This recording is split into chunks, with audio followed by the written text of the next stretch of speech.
TitleMatchNetwork.com. And it is a pleasure and a true honor to be joined today by John Nord. John, welcome to the Shoot Interview. Thanks for having me, brother. Appreciate it. Real pleasure. Obvious question we asked everybody, how'd you get started in the wrestling business? Well, the pro wrestling business kind of goes back. I'll try to make her condensed here, but when I was in high school, I was an amateur wrestler. I was heavyweight for the Robbinsdale, Minnesota. And at our school in Robbinsdale, we had Kurt Hennig, Rick Rude, Barry Darso, Mike Hagstrand, Scott Simpson, who don't like to say his name. He's Nikita Koloff. He still gets mad. Matter of fact, I invited him over to dinner to my house once. He goes, "Hey, John, you make sure you tell your guests I know Nikita, okay?" So I go, "Really?" I said, "Okay." I said, I grew up with him, so we have all these dinner guests. He comes walking up like this. I go, "Scotty!" He goes. So anyways, no, we all grew up in a kind of a work hard, play hard area in northern Minneapolis, and one of the things that we all wanted to do was either play pro football or be pro wrestlers. Well, pro football is a little harder to get to because you got to have a lot of God-gifted talent. I actually did play for the New Jersey Generals for 2 years, so I'm back in Jersey right now. But long story short here, out of high school, Jesse Ventura had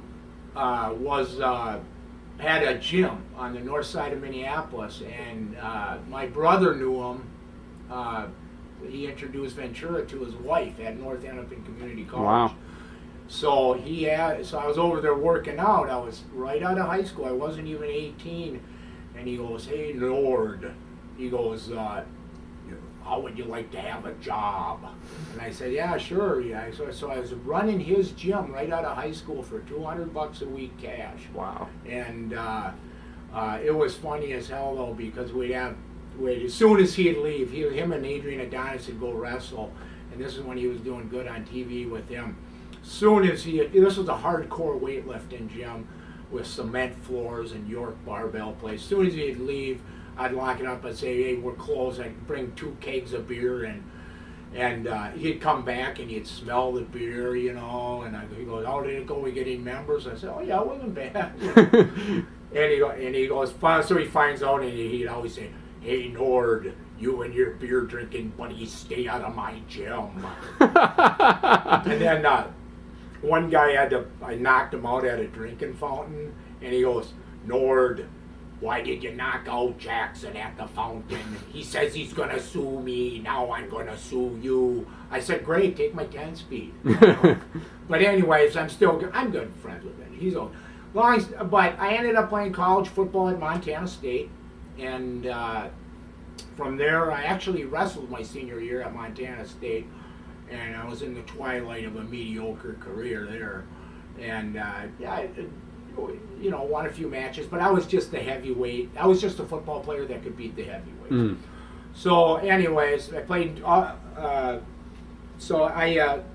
Verne Gagne, who used to be the owner of the AWA, my wife's father was his best man at his wedding, and they grew up together in Robbinsdale. That didn't hurt, but I ended up going through Brad Rankin's wrestling camp. And Brad is the guy that I really give, Brad Rankins is one of the best human beings I've ever met, and maybe the toughest guy in pro wrestling. Yeah, they don't get enough credit. Wow. Now, was the training harder than you thought? When I broke in '84, it was very, very hard. The camp, and the guy who was in my camp was Rob Rick Steiner, and but we were wrestling amateur shooter guys, and but it was hard. It was a lot of we'd hit the road. Camps have gotten nothing but easier, they really have. But that was in the last days of Protect It, and before Vince said it was entertainment, and it was you really, really had to fight, and this was going to be your job, and you didn't talk about it, you didn't reveal nothing, This was your baby, and you kept it quiet like like a mafia, you know. Yeah. So, but yeah, it was hard. But I was ready, and I was trained up, you know. I was trained. I was in good shape, and back then and everything. So I was hungry. Now you worked for Bill Watts for a little bit, real early in your career. How did that all come about? Verne knew Watts. I was pretty green, and I wasn't doing. I could do stuff in the ring, but I didn't know when to do it or how to get the crowd going and this and all that. And so he sent me away to Mid-South Wrestling, and from there I met still very good friends, Steve Dr. Death Williams, and a guy named the Grappler, Len Denton, and he was the Dirty White Boys, and then the Junkyard Dog. But Jake the Snake Roberts was my partner down there for a full year. Wow. And Jake really helped me and taught me a lot of stuff, and I'm still grateful for that. I don't see Jake much anymore, but I'm grateful for that. And that Louisiana, I'll tell you this, Mid-South Wrestling, as far as being a grind, hard on the road territory, none tougher. Wow. And anybody that's been there will agree with me. Now, speaking of Jake, what are your thoughts about the way things have turned out for Jake over the last several years? Jake Roberts? Mm-hmm. You know what? Because I don't talk to him, but I don't know what I hear. He's a preacher? Or he's a crack preacher? Depends on which day of the week. Exactly. He's a pretty leaky vessel. He's a constant reminder the flesh is weak, right? Yeah, there you go. Yeah, no, that's Jake, you know. One day he's a preacher, the next day he's the devil himself. What are you going to say? Got some of them same weaknesses myself, so wow. I certainly don't judge him, but as far as wrestling though, he's got his mind he's a genius. But it's just too bad that the power of recreational drugs have brought down many a man, which I'm sure you know very well. Sure. As everybody. Sure. Now, Bill Watts, you being young and as you say, green in your career, some people say that he's a bully to the younger guys. Some people love him. What were your thoughts on Bill? Oh, he liked me because Verne sent him to him as his kind of project. That was back in February 1985, and so these promoters that are that big and have that much power back then. Like a Verne Gagne, if you're got his blessing, you're going to get treated better than the other guys, which I was. And he gave me my name, the Barbarian, and he pushed me hard there. I only was there for a year, but I got Rookie of the Year in 1985 in Wrestling Illustrated, and it was a hell of a hard run, and I learned a lot of hard stuff the hard way there, and. I just enjoyed it, and but if you're from Minnesota and the Midwest, you ain't somebody that stays in Louisiana. That's like Deliverance type deal. So no, I slid back to AWA. Wow. Now, as a rookie there for Bill Watts, did you feel a lot of pressure? I did, but you know what? The best way I like to describe it, it was like being in high school, but you had money. If I had I would have did it for nothing. I had the greatest time. All in 1 year in 1985, I got to work in the Metrodome. I mean the Superdome. Right. Me and Jake wrestled. Steve Williams and Ted DiBiase in the cage, and then in another time they had Muhammad Ali. Oh, really? And wow. So I got to say Muhammad Ali gave me a few blasts to the jaw, and I met him in the locker room, and that was a highlight of my career. At the time, I didn't realize it, though. Yeah. I thought, shit, I got to get down to Bourbon Street. So what? I'll see Ali again, right? Yeah. So that was my high point of Mid-South, was being in the ring with Muhammad Ali.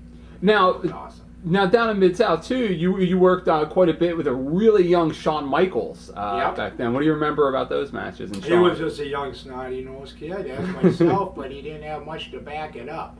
Shawn showed up in a little green jacket with a clover leaf on the back, and he was shaking, and I remember looking, and Bill Watts just came up to me and says, "Don't give him nothing, kill him."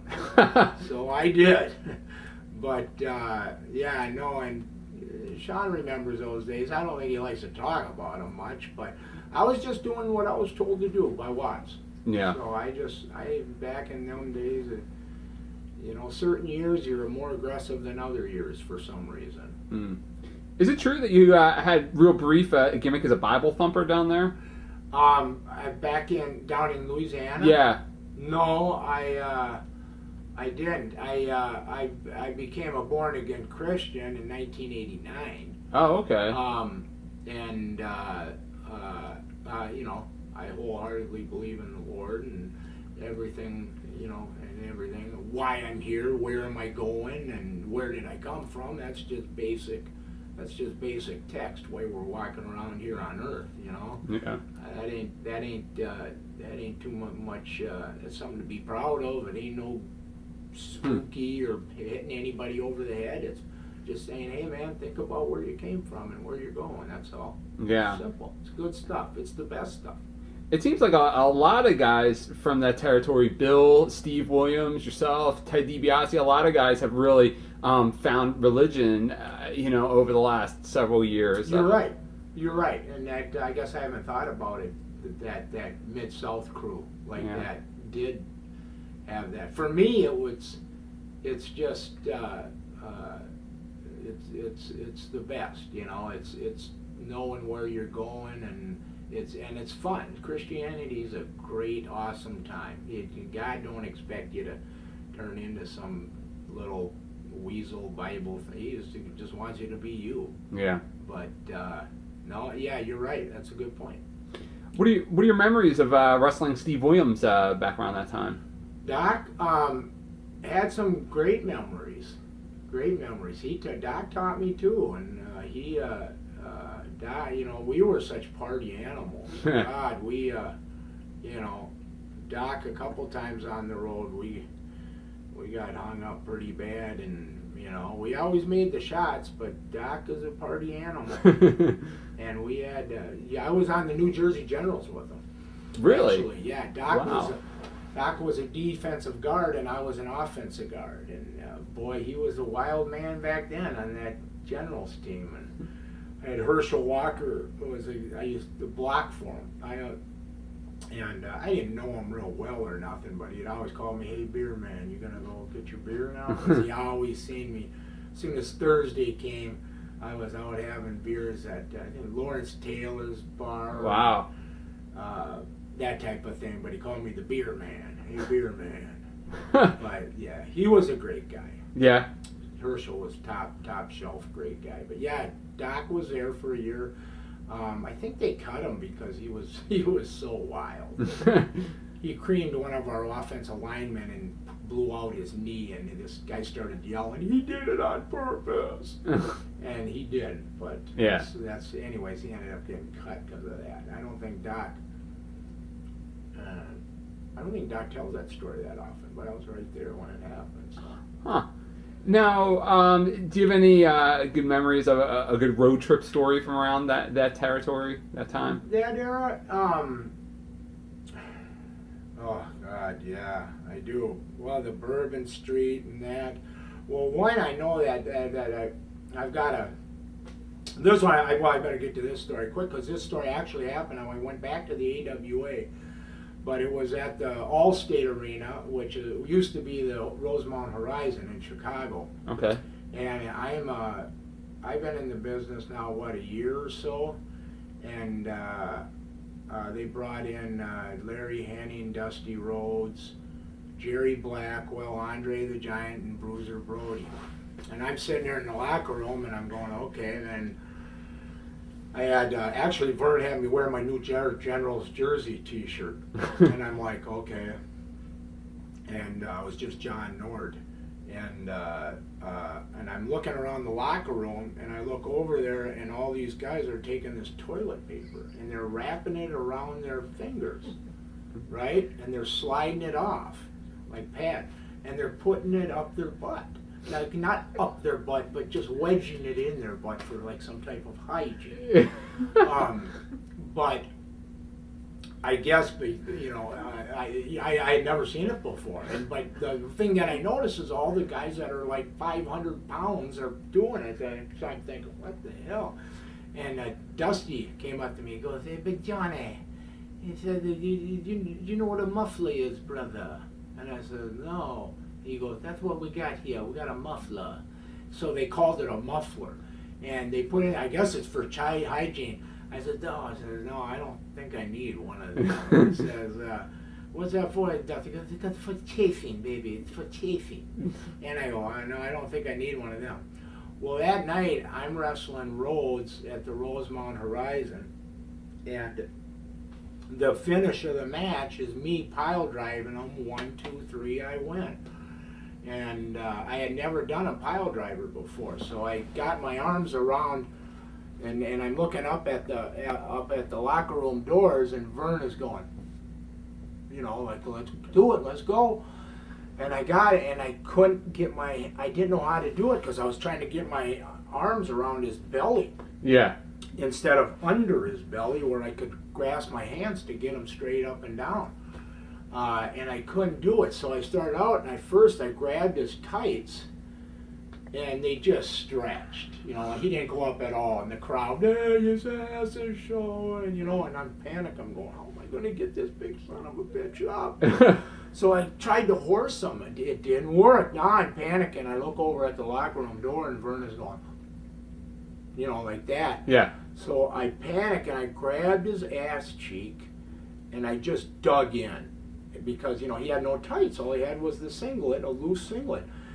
I grabbed it in his lower ass cheek and his stomach, and I horsed him. But as I got him straight up and down, I pulled his ass cheek over, and his muffler fell out of the ring. Well, now I looked down. I got him upside down, and I looked down at the muffler, and it's all different colors and yellow and bright. And I go. I started getting gagged. Next thing I know, the audience is going, "Hey, you homo, your tampon fell out." Oh, and then all of a sudden, out of nowhere, I just said, I gotta end this. And I was literally gagging. But right before I pile drived him, Dusty goes, "Big Johnny, my muffler fell out." So now I'm just laughing like this, and I just covered him 1, 2, 3. So now you know what a muffler is. Yeah, never heard that story before from anybody. Yeah. Never heard about the muffler. No, that was an original. That's an original. It's one I didn't tell very often. Wow. So, and you went real young in your career. You toured New Japan. Yeah. What do you remember about your first tour of New Japan? 1985, October 85, I was over there. I seen Back to the Future with Dick Murdoch over in Japan, Thanksgiving Day, 1985. We went and seen Back to the Future. And I was over there with Murdoch, and that's actually where I first met Bruiser Brody. Oh, okay. And I went out, and it was a tough tour, man. We had, you know, a lot of snook. We had a lot of tough, experienced guys, and I'm over there for the first time, and I was fighting for my life. I don't have to tell you guys that. You know, you go over to Japan, you better be ready, or you're going to. And they did. It was hard, but I fought my way through it. But it was hard. It was a hard first tour, as everybody will tell you. Their first tour is hard as hell, but I just met the best people. So Everett, that's actually where I started staying in touch with Brody. Wow. And which ended up later being my partner in the AWA for a while, and which later, before he died in July of '88, another thing that I don't really talk a lot about is we had a midst of a deal working with Vince to come in as tag team partners. Yeah, and it was at the second week of negotiations, and then Frank went over to Puerto Rico, and Jose stabbed him. But we had a good thing. We were just both doing independence, and it was going to work good because I could go as, you know, I'd be the bump guy. I was young and strong and could handle that. Frank was 42 then. He died when he was 42, which would make me, what was he, 14 years old? Anyways, I was 25. And No, but I would have. So I was 27. Anyways, Okay. it was just going to send, and I know we would have tore it up. The good Lord wasn't in the plans. And he died. But that always hurt me. That always, to this day, that would have been something. I think we would have just mocked up. Yeah. I sincerely do. But again, and we're in the second weeks of negotiations. Frank didn't want to go on the road. Bruiser didn't that much, and I said, "Let's do it, man. Come on." And my Jay, you made your money. It's my turn. Come on. But we liked being around each other. He liked me because I was an easygoing guy and just fun to be around. So he was cool with that, and it would have happened. But You think it definitely would have happened? it would have happened. Wow. Yeah, it would have been totally different, but changed the hands of time when he went to be at Puerto Rico. That's amazing. Yeah. That's amazing. I never heard. Now I guess you guys was Demolition the big team over there at the time in '88? Well, 88, yeah, I think they were. I think they were just starting. I think you're right. But Yeah. we were, our style was so wild, and we just weren't going to take no bumps for nobody. Yeah. And if you don't like it, F you, Yeah. Well, right or wrong, that's how we were, and especially in that year, was we knew we could hammer out a great tag team, and went out to Frank's house in San Antonio a couple times and kind of trained with him a little bit, and his boy Jeffrey back then was 5, and had a little fun with him and that, but never meant to be. Wasn't meant to be. So. Do you think they would have changed his name, or do you think they? I think they would have changed my name. Okay. I think they would have, they didn't quite know what, but they knew Brody's reputation, and then they knew that I was young and going to take the bumps. Yeah.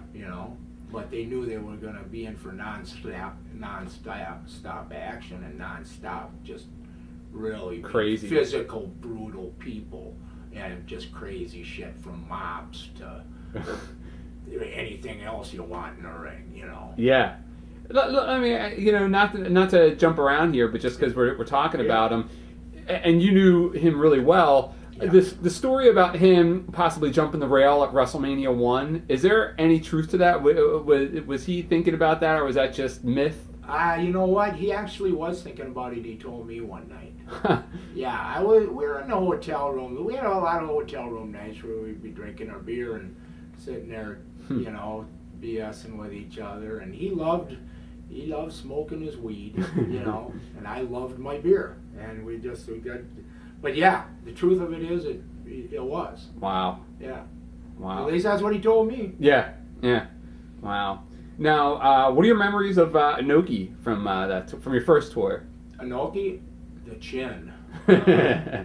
My memories were his backhead kick, him and Brody's match is what I remember the most. I actually worked against him in a tag, and it was a tag team tournament. So I worked against him in a tag, and they set me up for a pretty good rib. I was so green, and they go, "Hey, don't make sure you don't let Inoki slam you." Really? Yeah. So he went in to dip me, and I stiffed him, and next thing I know, I got every jab in town. They're gonna kill me. So that's what made that tour so hard. Wow. Well, no, that's what made that tour so damn hard. Well, anyways, the thing that I remember most was the Brody chin matches where he'd hit him once, hit him again, and hit him the third time. He'd go to his knee while everybody else was just going down once after they got it. So Brody style, and he'd get off the bus with them chains, and that was great entertainment. As a wrestler, people screaming, and boy, he'd smack them little young boys. The best part I think was Inoki's laying on the ground, and Brody's going at him with a chair like this. And all these young boys that work for the company are going like that. And instead of hitting Inoki, he hit the young boys. Typical Brody stuff. So I've seen a lot of young boys get wasted that night. Now, you went, you touched on it a little bit. You went to Verne after Mid-South. Yeah. Now, some of the guys that I've talked to and some of the guys that have been interviewed here, they say Verne was starting to get out of touch with his product at some point. Did you, like, I guess maybe the whole wrestling scene, did you find that at all? Yeah, I did. Well, let me see, Kevin Kelly was working for a little bit, and he was working for him for a year, and he went up to him and he goes, "Hey Verne, how you doing?" He goes, "Good." And I was just telling Dan this, the same thing happened to me 20 years later. He comes up to me and goes, "Hi, I'm Kevin Kelly." And he goes, "No, you're not." Okay. Well, it was that kind of deal. He was just plain getting a little bit senile, but I didn't, he really, how it all happened, I think most people know, he just didn't want to change with the times and all this and that, and he had such a huge ego, but the one thing he do respect Verne Gagne is he protected the business, and he didn't want too many punks in, and he didn't want too many weasels or this or that, and you gotta hand it to Verne for that. Yeah. And Verne Gagne did a lot for wrestling, and everybody thinks Verne Gagne was cheap. He was not. He paid very well. How many guys can you go down, and I live in Robbinsdale, drive down to the St. Paul Civic Center on a Sunday night, make $2,500 back in 1986, you know. So he paid actually well compared to, you know. But yeah, he did, and he just didn't keep up with it, and the power of the media, the power of multiplication, and the power of cable brought him down. Yeah. Do you think that the way that Hogan left him right in the middle of that babyface run and then goes to Vince and becomes the biggest thing in wrestling at the time, do you think that really played, you know, mentally on Verne for a long time after that? Yeah, I think so a little bit. Yeah, but you know, it didn't play on Verne that much because his ego was so big. He didn't think he could do no wrong. Well, to Hulk Hogan, what do you mean? He don't, or Terry who, or don't worry about that kid. You know, that type of attitude. And he still thinks that to this day, believe me. You know, and because his ego's always been so big. But that's why I don't think it bothers. Do you believe that story that he offered the Iron Sheik $100,000 to break Hogan's leg in that match? No. No. No, I don't believe that. Okay. No, I don't think the Iron Sheik could do it. Thanks, Dan. I don't think the Iron Sheik could do it. First of all, maybe when he was younger he could have. Yeah. But something like that, but I don't. Now, from what I saw and looking a little bit in the results, when you first came into the AWA, you wrestled Jimmy Garvin a little bit on the house shows. Gorgeous Jimmy. Yep. What do you remember about wrestling Gorgeous Jimmy? Oh, he's great. Gorgeous Jimmy's great. I was a friend. I wrestled in Winnipeg. One of my first matches is him and Precious, and you know, I remember all it took was he was doing his thing, and I was just green as can be, just standing there, and he's running all around doing this, and all it took was me to raise my hand like this, like I was going to hit Precious, and the crowd came up. Wow. And just came out of their seat, and I remember going, I like that feeling. I like that rush. I want to do this for a living. Yeah. And but Jimmy, I don't know. I never really got to know him good, but I always admired him as a worker. He was just great. Yeah. Now at the time, AWA, and I guess we touched on this a little bit, AWA was really hot. I mean, I remember as a kid watching them on ESPN, which is kind of hard to think about these days, that AWA was on ESPN every Thursday night, I think it was. Right. Why do you think that it got so hot and then, you know, it just kind of took a little bit of a tumble and just kept going south? Down. Yeah. You know, yes, you're right. ESPN was that strong in its day, or what? Yeah. It was. For years, people especially people out east. Yeah. Were, you know, they come up to you and go, "I seen you on ESPN when I was a little kid." Yeah. I seen da-da-da-da-da, especially out east, but all over the world. It was the only alternative we had out east to the cartoon show that we were getting as kids that WWF was turning into. There you go. That's a good point. That's a great point. Yeah. But yeah, the thing I can tell you is it was so strong. I even knew it back then. Like, God, everybody knows me off this. And the sad thing is too bad Verne's ego again got in the way of keeping ESPN rolling and becoming a frickin' icon. Yeah. ESPN wrestling.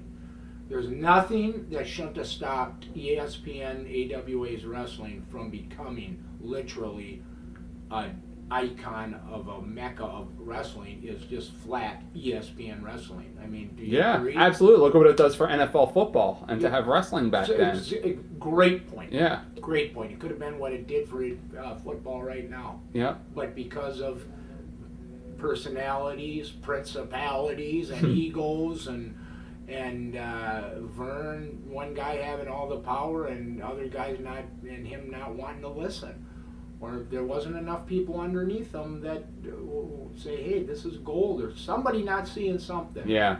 Because the fans sure seen it. Yeah. Yeah. So, what did you think of Rick Martel as champion? He was champion for a little while when you came in. I liked Ricky, but he was kind of boring.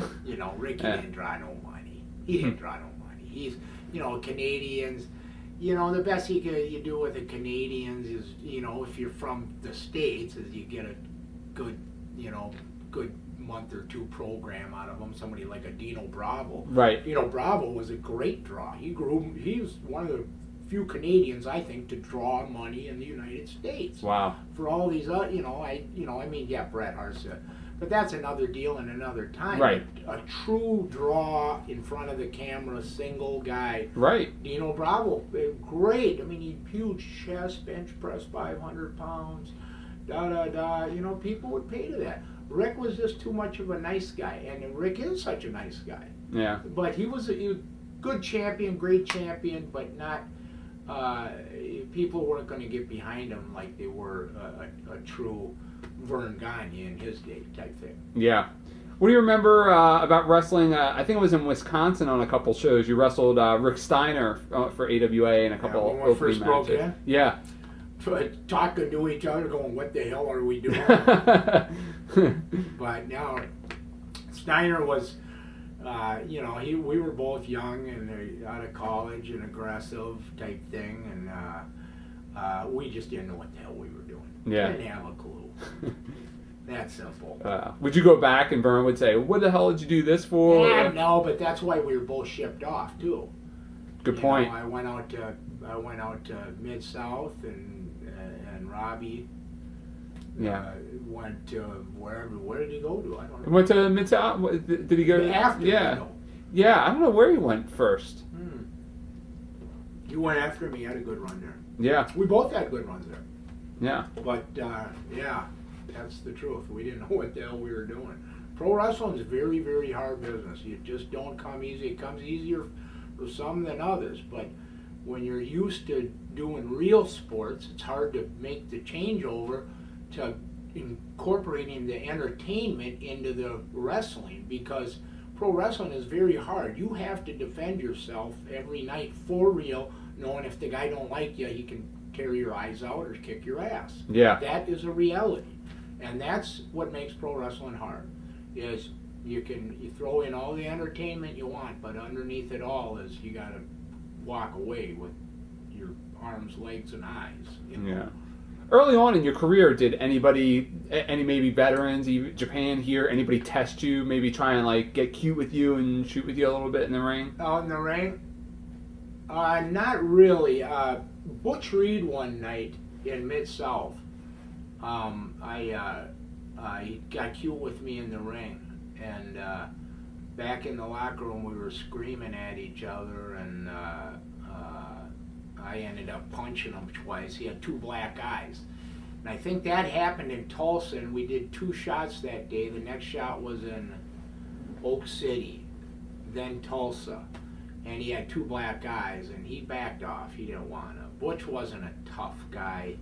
Yeah. He was a pretty good football player, but he wasn't tough, like kill or snap out. You know how it is. We all get friends that they're the snappers. They're the guys that snap all the way. Yeah. No matter what, I'm going all the way right now. I'm gonna, it's either all or nothing. Those are the guys you want on.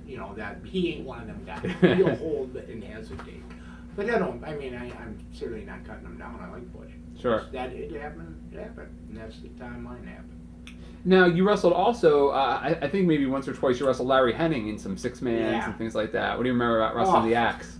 He was like, you could not move. The Axe, if he didn't want to do something, you weren't doing them. Yeah. You know, if you didn't want, I'd walk up to him and try to slam him, and he'd just squat down a little bit. How are you going to get him up? Come on. You know, and of course I grew up with Kurt, and Kurt one night, me and him were in 10th grade, and we were stealing beer out of the Olympia warehouse, out of Olympia beer, and the cops showed up and we started running, and we got to Kurt's house, just me and Kurt, and me and Kurt looked a little bit alike in high school, so they kind of always get us mixed up. We got to Larry's house, and him and his mom are up at the kitchen table, and we come in and we're going, and all of a sudden Larry and the cops had already been there, spotted us. All of a sudden he goes, John, stand over there. Kurt, come here. And he took Kurt and he threw him down their steps. Wow. Yeah, and then Irene, Kurt's mom, stepped in and said, "Oh, Larry, you're killing him." And I said, and all of a sudden Larry looks at me and goes, "John, leave." I said, "Yes, Mr. Hennig." You know, we were 15 years old. Yeah. It scared the shit out of me. And, but yeah, me and Kurt had got a lot of young stories. One night at the Robbinsdale McDonald's, Hegstrand came over, Hawk of the Road Warriors, and Kurt punched him through the window. Was this when you guys were already wrestlers? In high school. Oh, high school. No, we okay. were 15 years old. We didn't know each other. Well, Hawk went to Henry, which is right next to Robbinsdale. Okay. So Hawk came over that Monday, because Kurt gave him a black eye. He came over that Monday with Scotty Norton and Hegstrand, Jeff Somerson, and another guy from Henry, to find me because I punched him through the window. And the principals had to stop him and kick him out of school. So that was it wasn't a big story back then, but we all ended up pro wrestlers. So sure. We all ended up literally best of friends. Wow. Me and Kurt were very, very, very close. Wow.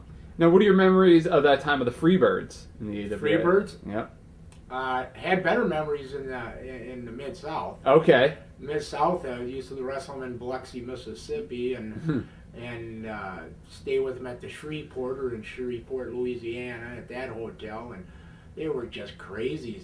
I was a young athlete, and they were guys that had already been around the business, and they knew what they were doing, but they were just living and just abusing their bodies so bad with just everything and doing all this stuff. I wasn't really I was more of a jock, but I was the get drunk and let's raise some hell guy. They were like gotcha. get weird at poolside. So, but they were fun to work with. Yeah. You had to give it to them. They always gave you a good match, and you always had fun in the ring. Wow. Now during the AWA, I guess before you started teaming with Boris and everybody, who did you ride with? In the AWA? Mm-hmm. Early on when you first came Brad back. Rangan's Kurt Hennig. Oh, okay. Yeah, they were still my best friends. God bless Kurt. But Brad is still, and Brad Rangan don't get enough credit for what he's done for professional wrestling, the connection to Japan, and he's trained so many guys, and he's a great guy. I mean, he's one of the toughest, maybe the toughest guys. They always said Brody was the toughest. And yeah. Brody was an animal, but as far as who you're gonna beat in a wrestling fist fight, I don't know if you can beat Brad Rangan's. I don't think so. Wow. What are your memories of wrestling Billy Robinson? When he put his hands up like this for the Greco-Roman knuckle lock, his fingers were all twisted and his eye went like this. And I couldn't help but laugh. Because Kurt goes, "Wait till he does a Greco-Roman knuckle lock on you. Just wait." And he goes, and I go, but great machine. Billy was a machine, and you know what? He was proud of pro wrestling. He was like a Verne Gagne. He protected it, proud of it, and he was a tough guy. He was tough as hell. Did he ever try and get cute with you? He never got cute with me. No, I kind of could outmuscle him a little bit. I had just enough amateur to protect myself. I couldn't do, no, kind of fancy judo throw or anything like that, but I knew enough to squat, and I knew enough that I would fight, and Yeah. you got to show them that right away, and but you can't get into the, hey, fuck you, old man. Yeah. You got to respect, I really did respect the old guys, and I showed them that, but you're touching on a touchy subject. Yeah. Cute. Yeah. Did he get cute with you? Well, half the guys in this business ain't going to tell you what really happened, when they were 6 months in the business and some guy made them look like a frickin' idiot. Yeah. Sakaguchi, put me in a Boston Crab in '85 over in Japan. Did I look like an idiot? Yeah, well, maybe to the boys, but I just thought I was doing my job. Yeah. And he was a tough guy. I didn't have that ring savvy. Takes a couple strong years of protecting yourself. Yeah. So. Now, one of the guys who you haven't named who was part of your Minnesota clique, I would imagine growing up, Tom Zenk. Yeah. Yeah. What do you Tommy remember Zenk about was Tom a Zenk? soccer player in high school, and he'd run down the hall and try to trip me. And I said, you little fucker, come here. Well, Tommy Zenk lived right across the street from my grandpa. And every day my grandpa, Tommy Zenk that, Tommy Zenk that. And I just going, God, who is this Zenk? Well, you went to my high school, I just didn't hang around. Yeah. We graduated 800 kids, so you didn't know everybody personally. But then I got to know Zinky when I broke in. And Tommy actually is a good guy, but he was just a super paranoid, somebody's trying to get me guy or rib me or. Yeah. And of course we did. Really bad. One night he went out to the ring, and here's one that he don't brag about because of Tom's pride. He went out to the ring, and Kurt Hennig cut his pants in half, and I shit in his gym bag. Oh, wow. So, yeah, he was getting a little cocky. We had to bring him down to earth. Did it work? Yeah. I think he got more cocky because he was so angry. Tom's a very angry young man. Yeah. I've had Tom on my radio show. He's still an angry... Oh, he's angry. Yeah. He just can't lighten up, Zinky. Nobody cares, let me tell you, okay?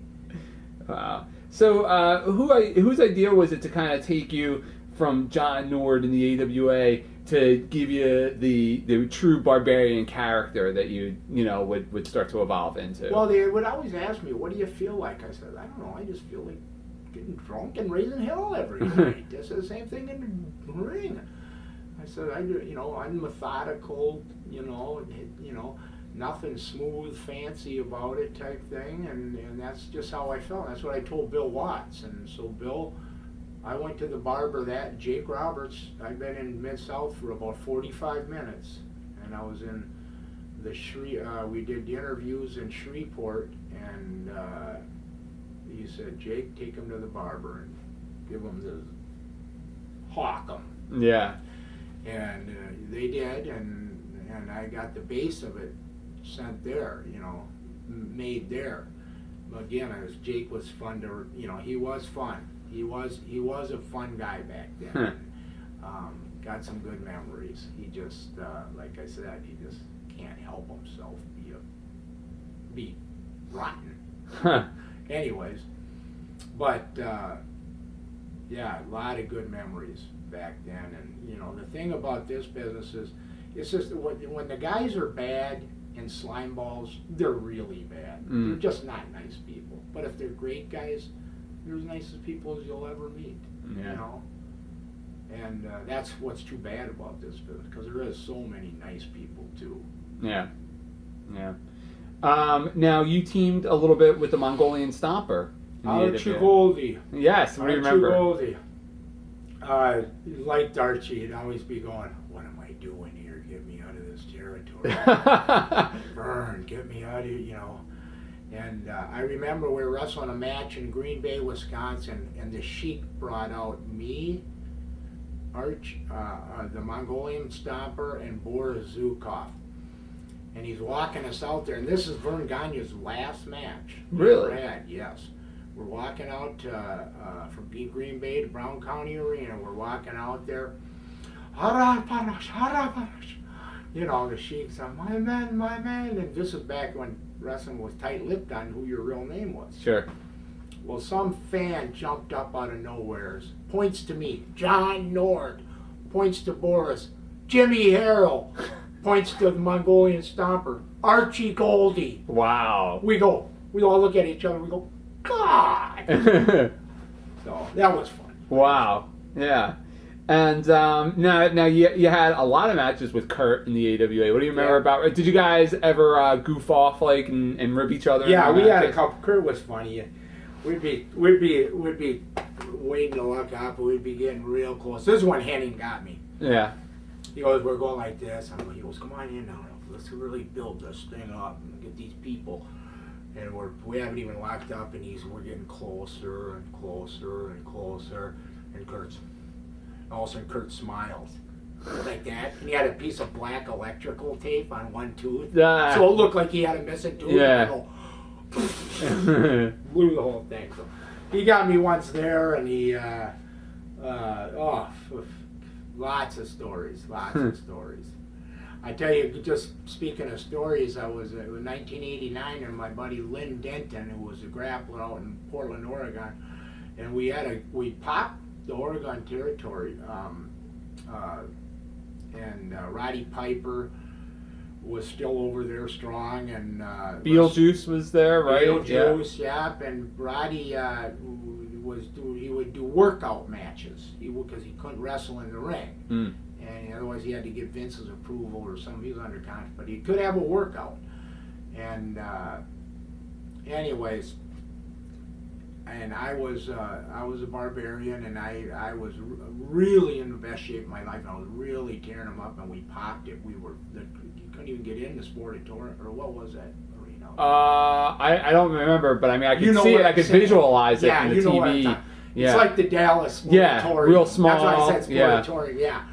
Anyways, so I'm sitting there going, and it's Roddy Piper, and I'm going, and this lady, she's from Germany. She's been in the front row of this place, and I was only out there 2 years on and off. Front row, and everybody just called her the German lady. And she's like this, and I'm going, German lady. Every time I walk by her, I go, mess up her hair. But she was one of these ladies. She was real theatrical, and she'd go like that. And yeah. We call her the German lady, and I get in, and I go, I said, German lady. And all of a sudden, so it was one winter day, and the German lady had her coat on, and she's in the front row, and she's going, yeah. And I walked by her, and that's when she gave me the famous line. She kind of scared me. She goes, you conceived in hell, little bastard. Whoa. And I go, and Piper started laughing his ass off. He's up in the ring on a stool, because it's a workout. Yeah. And he's going like that, and I go, whoa. And but she's got a coat on, and I see a tail sticking out of the coat. And I know it's her dog. Yeah. Right? So I get up and I go, two things here. I says, first, German lady. No, she's like this here. I says, first, there's no animals allowed in the arena. And she's just getting mad. Yeah. I go, second, your dog's a queer.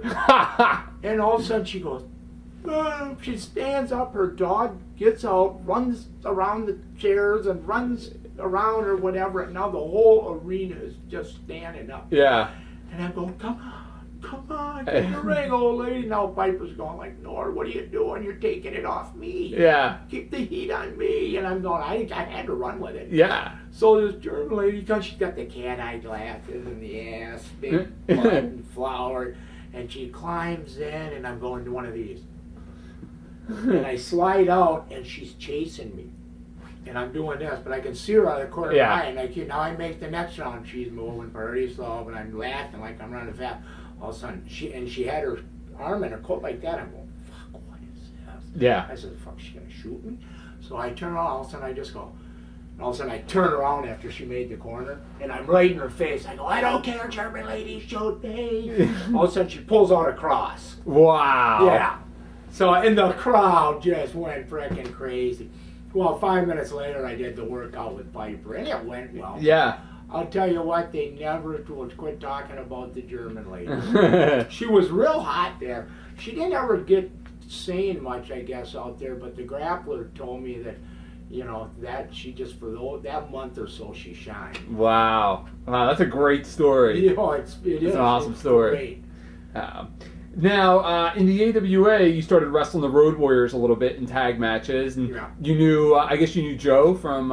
You knew Joe from working out. Obviously, you knew Mike Hawk, from... Hawk from Henry, and both very, very good friends. Loved them dearly, and Hawk, God bless him, one of my best friends.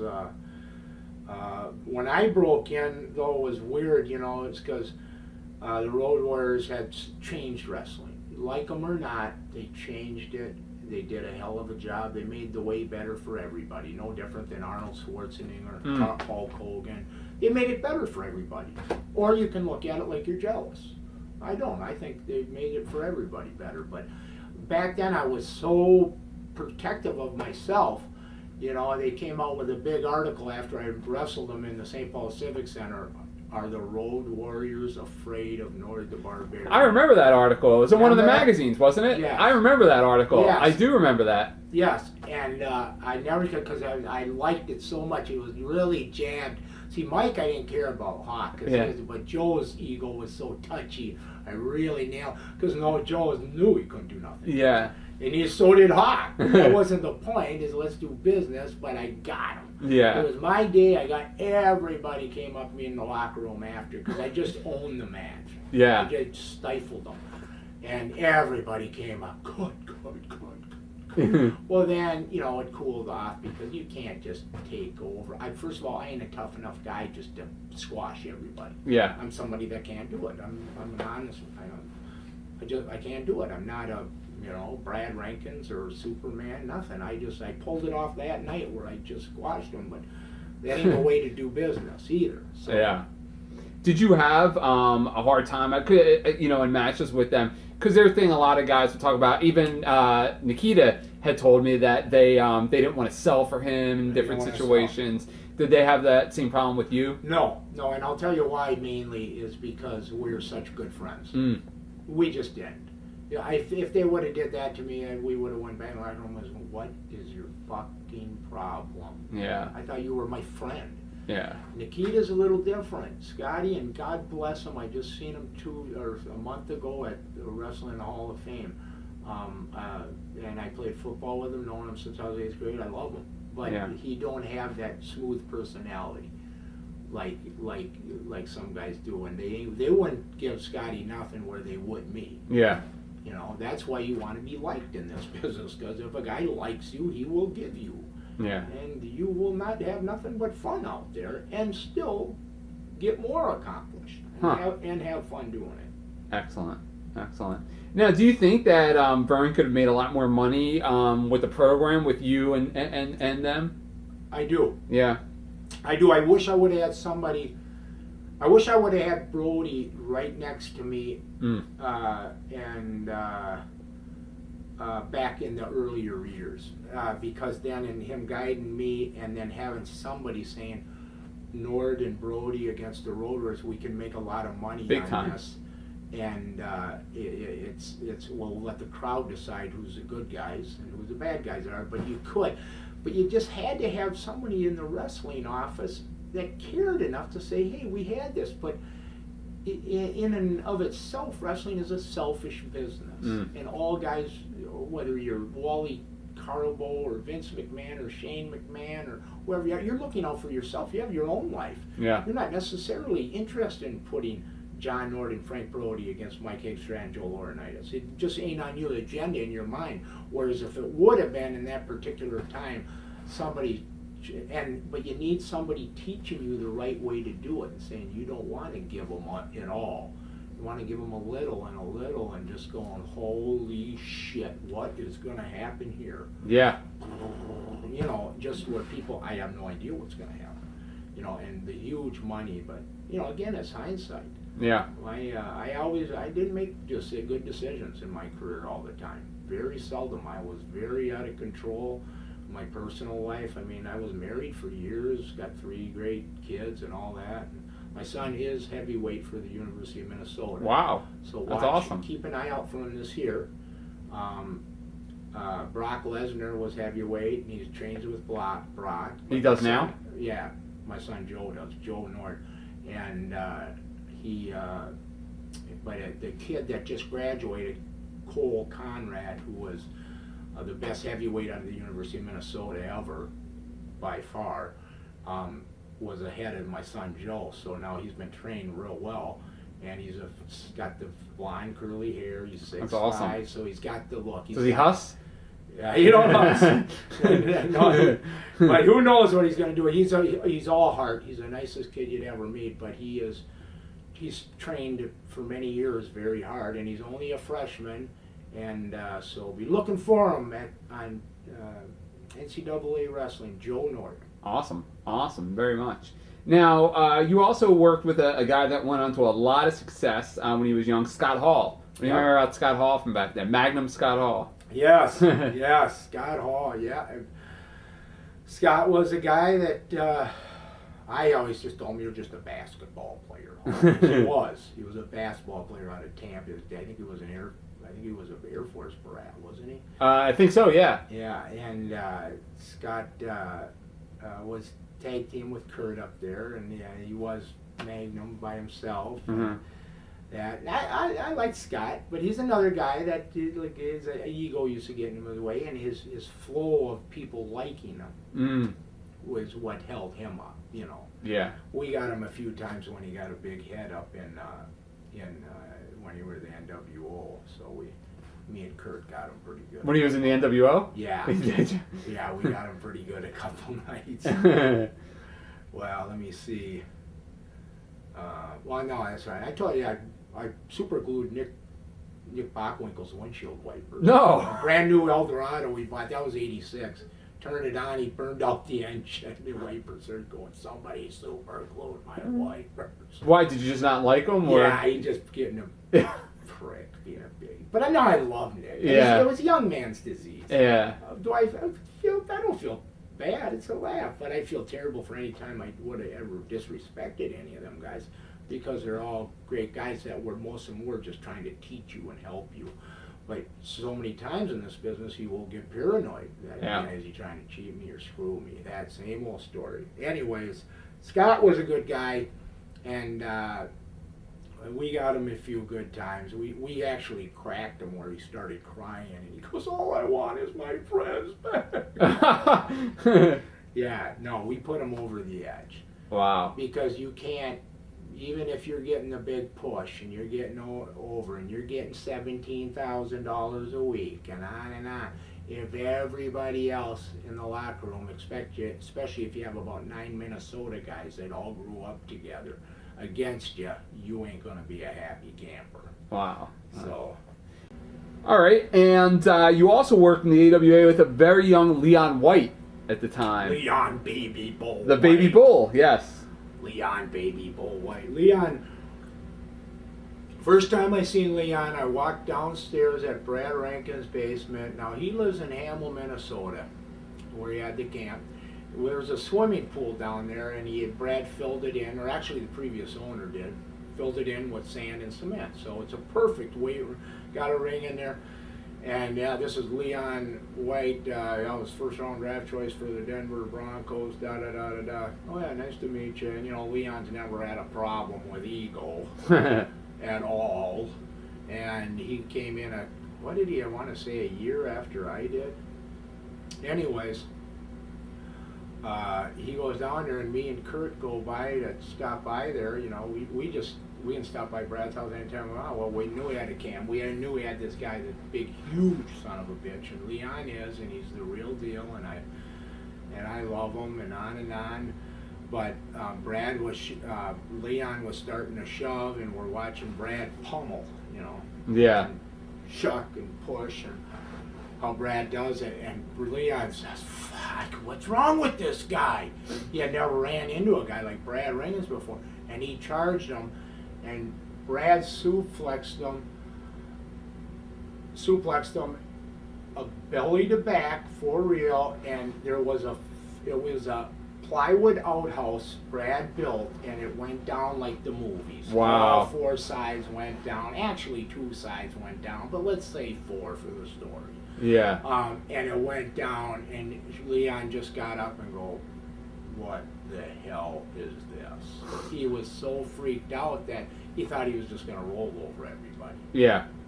So that got changed there permanently. But then Leon just had a hell of a career, and he is a freak of nature, and he is just a great guy. I don't necessarily agree with his ego a lot of times, but that's okay. Yeah. Now, what do you remember about when Stan Hansen came into the AWA? Stan, I remember Stan coming in. Wasn't a real friend of his or anything, but he had the belt and then didn't bring it back or something like that. Is it true that he ran over it and mailed it back to Verne or something like that? I don't know if he ran over it. That's a good question. I don't know because I didn't know Stan. I didn't know Stan very well until 1994 when I did a year with him in Japan. I was partners with him and made my most money I ever made in Japan. But Stan's for Stan, and Stan ain't a guy that's gonna give you a piece of his, soul and heart and become a great friend and become unselfish in any way, shape, or form for you in the ring or any part of it. And that's just how it is. Does not make him a bad guy. Just that's the way he chooses to do that in his life. So. Yeah. Now, did anybody give you a hard time because your gimmick at the time was real similar to Brody with the furry boots and the hussing and everything? That's a good question, and I ain't been asked that in a long time. The truth of it is Verne came up to me and said, "Hey, can you do the Brody deal? Can you do a huss and stomp around because you're halfway there anyways?" I says. Right away, I thought, "Oh, shit, all I need is Brody on my ass." Right. Yes. I says, "Okay, I will." Well, I had 2 small babies at home, and I had to make a living, so I just pulled the trigger on it. Finally, I called him up, got his number from Gary Hart? Gary Hart, yep, because I met him one weekend down in Dallas. Kind of a long story, but anyways, and I called him and he goes, "You're ignored." He goes, "You're a nice guy. If it would have been a lot of other people, yes, I would be pissed." He goes, "But we'll just say I trained you." I says, "That sounds like a good plan." And then we got close, and that's when it could have went all the way. Yeah. But that's how it started, and I wish I could make it fancier, more dramatic, but it was just that simple. Wow. Now, whose idea was it? So I guess at that time it just kind of naturally morphed into you guys starting a team together when Brody would come into the AWA? Yeah, and I got, it was a natural team up.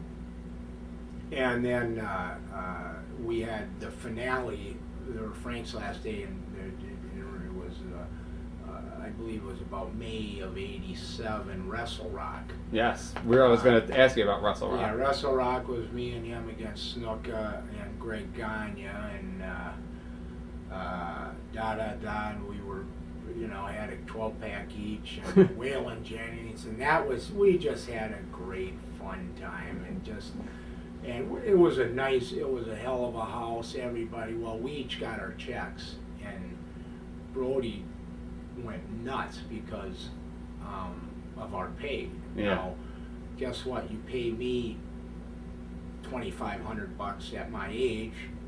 I'm happy. Did I deserve 10 grand? Maybe, but I don't know. $2,500 is a lot of money to me. Well, Frank got the same. Frank was expecting 5 or 10, and to get 25, you went nuts. Yeah. Got pissed, left. He ended up becoming the booker down at Dallas, down at the Von Erichs. So I did a lot of independence with Frank in between this. I had a car lot going with my dad and brothers, and I ended up going down where Frank was the booker in Texas wrestling, where he was Red River Jack. Mm-hmm.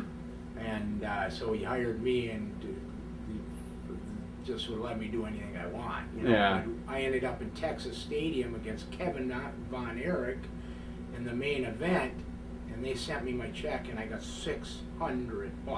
Wow. And I just, last night I ever went there, I didn't show for nothing. And I definitely have some questions about that territory. Yeah. Yeah, definitely. Did you like teaming with Brody? I mean, I guess what's not to like? Yeah. He was a ring general. Yeah. You know, he was a ring general, and I knew that no matter what happened after the match was over, my worth was going to be more, not less ever. Yeah. That was a good feeling. Think about that. Yeah. No matter what, you know you're going to be worth more than when you left that night, than when you came that night. Did you guys kind of have like him being like an older brother kind of relationship? Exactly. Yeah, he was always the kid. Yeah. He was like an older brother. You know, he died at 42, but again, you know, I was young, but you know, he had a little. You know, he was with the Washington Redskins for a year, and he loved football. Played at West Texas State, and he had a lot of the same thing because we both love football. Yeah. And that was part of it, but the main thing is we had fun on the road. I think I made him feel like a kid again. Cause I could get him laughing and shit, and he was, oh, Nord, you're too much. You're too much. I gotta love you. I gotta come. You know, and I was the guy that could get him out and have him have fun again instead of being mean and bitter. Yeah. What do you think, looking back on your relationship with him, what do you think was the best advice he ever gave you?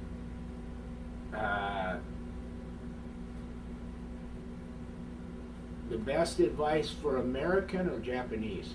Either or. The Japanese, he just said, the main thing he said, he goes, don't trust these monkeys. That's all he said. And I knew what he meant. Yeah. And then as far as American, well, actually, the Japanese or American, the overall best advice he ever gave me was, you don't beat a guy by out-muscling him. Beat a guy by wearing him out. And those are the things I remember. That's why I always liked to be in shape as far as wind.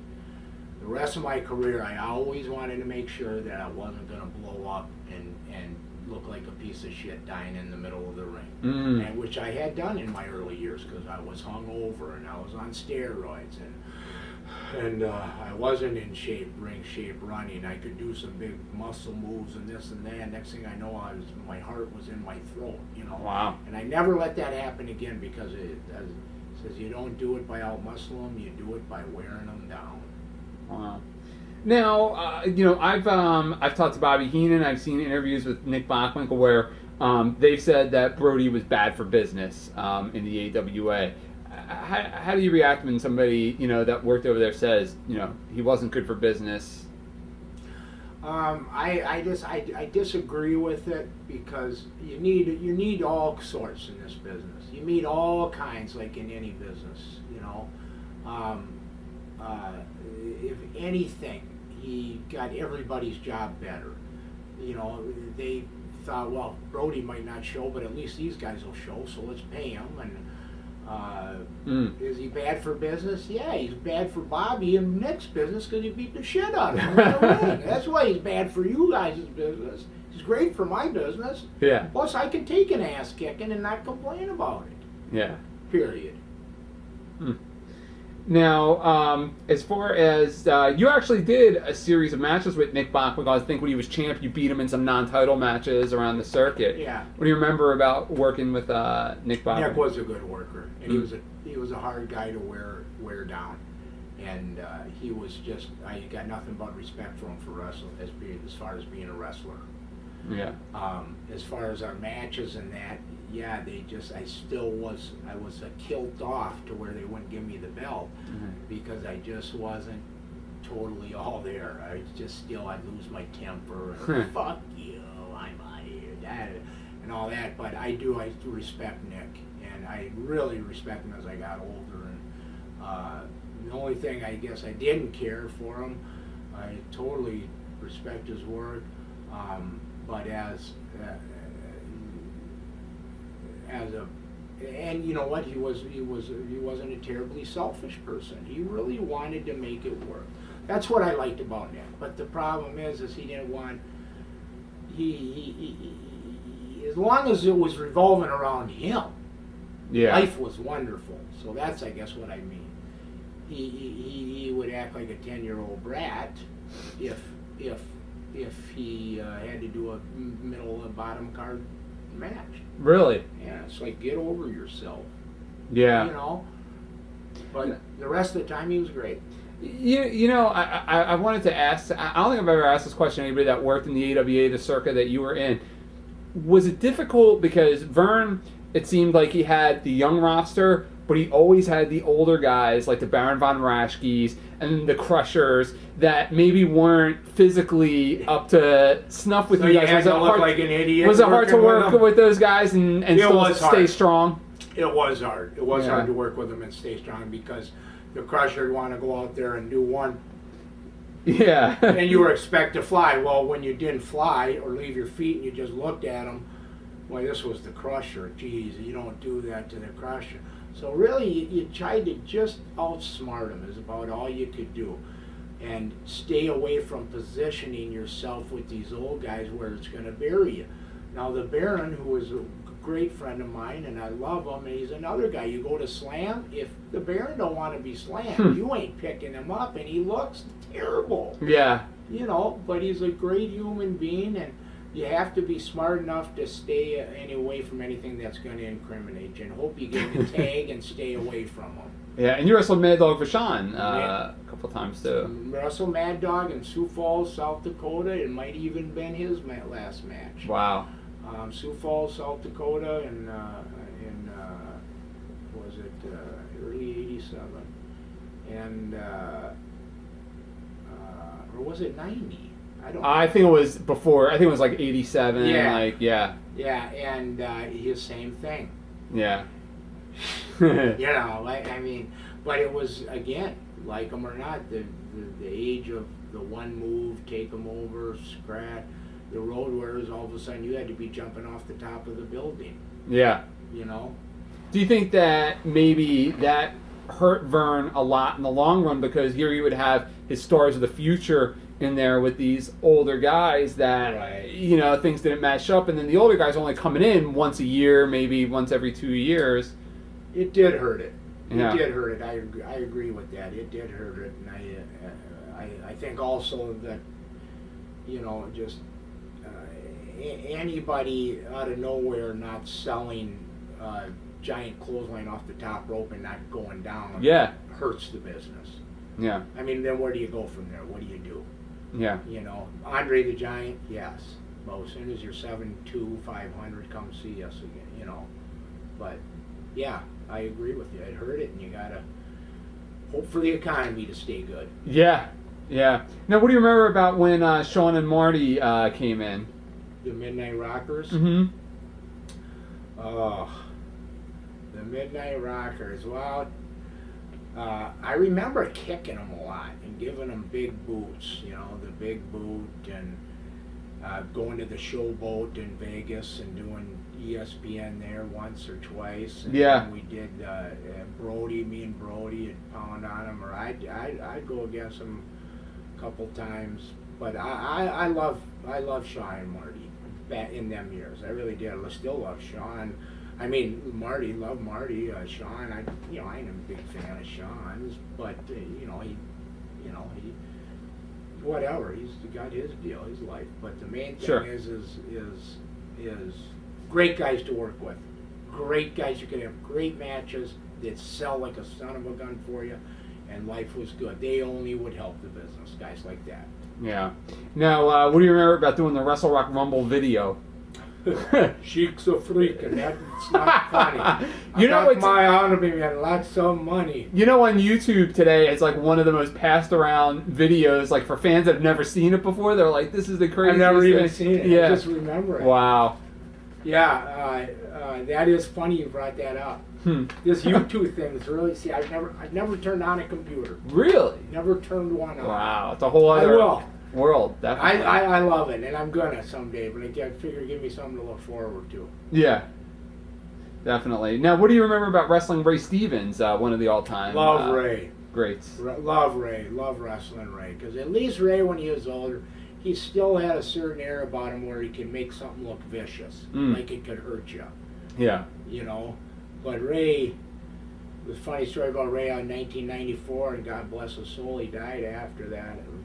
I seen him. I was the manager at Walser Ford on Highway 100, west of Minneapolis, and I had meet all the old time wrestlers. Come on in and buy a car. Ray rolls in these brown tweed pants with bell bottoms, half in the bag, and Ray just knew I loved him, and we drank, laughed, hysterical, you know, Ray, you know, have that laugh, and he go, and I'll never, the last thing I heard Ray Stevens say was, yeah, that Bockwinkel, Nord, he'd use all those big words. He asked me if I knew what a paradox was, and I said, yeah, it's a place where I park both my boats. So that was the last thing I heard Ray Stevens say before he died. God bless his soul. Oh, man, that's good stuff. Now, Kurt Hennig, actually, when the night that he won the AWA title, he subbed for you. At least, I don't know if that was story or if you really weren't there. Like, do you remember? Yeah, I didn't show on purpose. I didn't care. Really? I was getting mad at Verne, but they weren't ever going to drop the title to me. Okay. They weren't going to do it. Kurt deserved it, and he was a logical guy to have it. Kurt's biggest pitfall of all them years was just not being built enough. You know? They never thought he could hurt many people, just like Greg Gagne.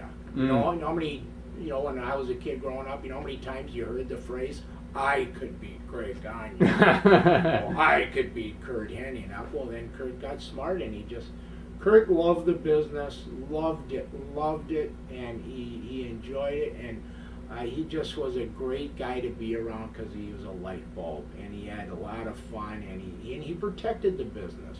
He didn't want a bunch of goofballs in it, a bunch of idiots and guys this was our living. This was for our families, and I never took that serious enough. Yeah. And I wish I would have took it more serious when I was young, but yeah, he was very protective of it and that. So, but yeah, I don't know. Maybe I would have got the belt that night. That's a good question. It's interesting. Another great decision on the part of John Norton. Now you left the territory right at this time. Why was that? First of all, I was selling cars with my dad and brothers. Okay. Okay, I was making a lot of money at a car lot called Nord Motor Company, where we'd slam a guy through a windshield, and I'd say, don't make your payment, then we care. Yeah. And I got a videotape of that. It's called The Day in the Life of Nord the Barbarian. Really? Yeah. And it was sold at all the Tom Thumb stores. But our car lot was over. I was on the Charles Kuralt show, which was Sunday morning with Charles Kuralt.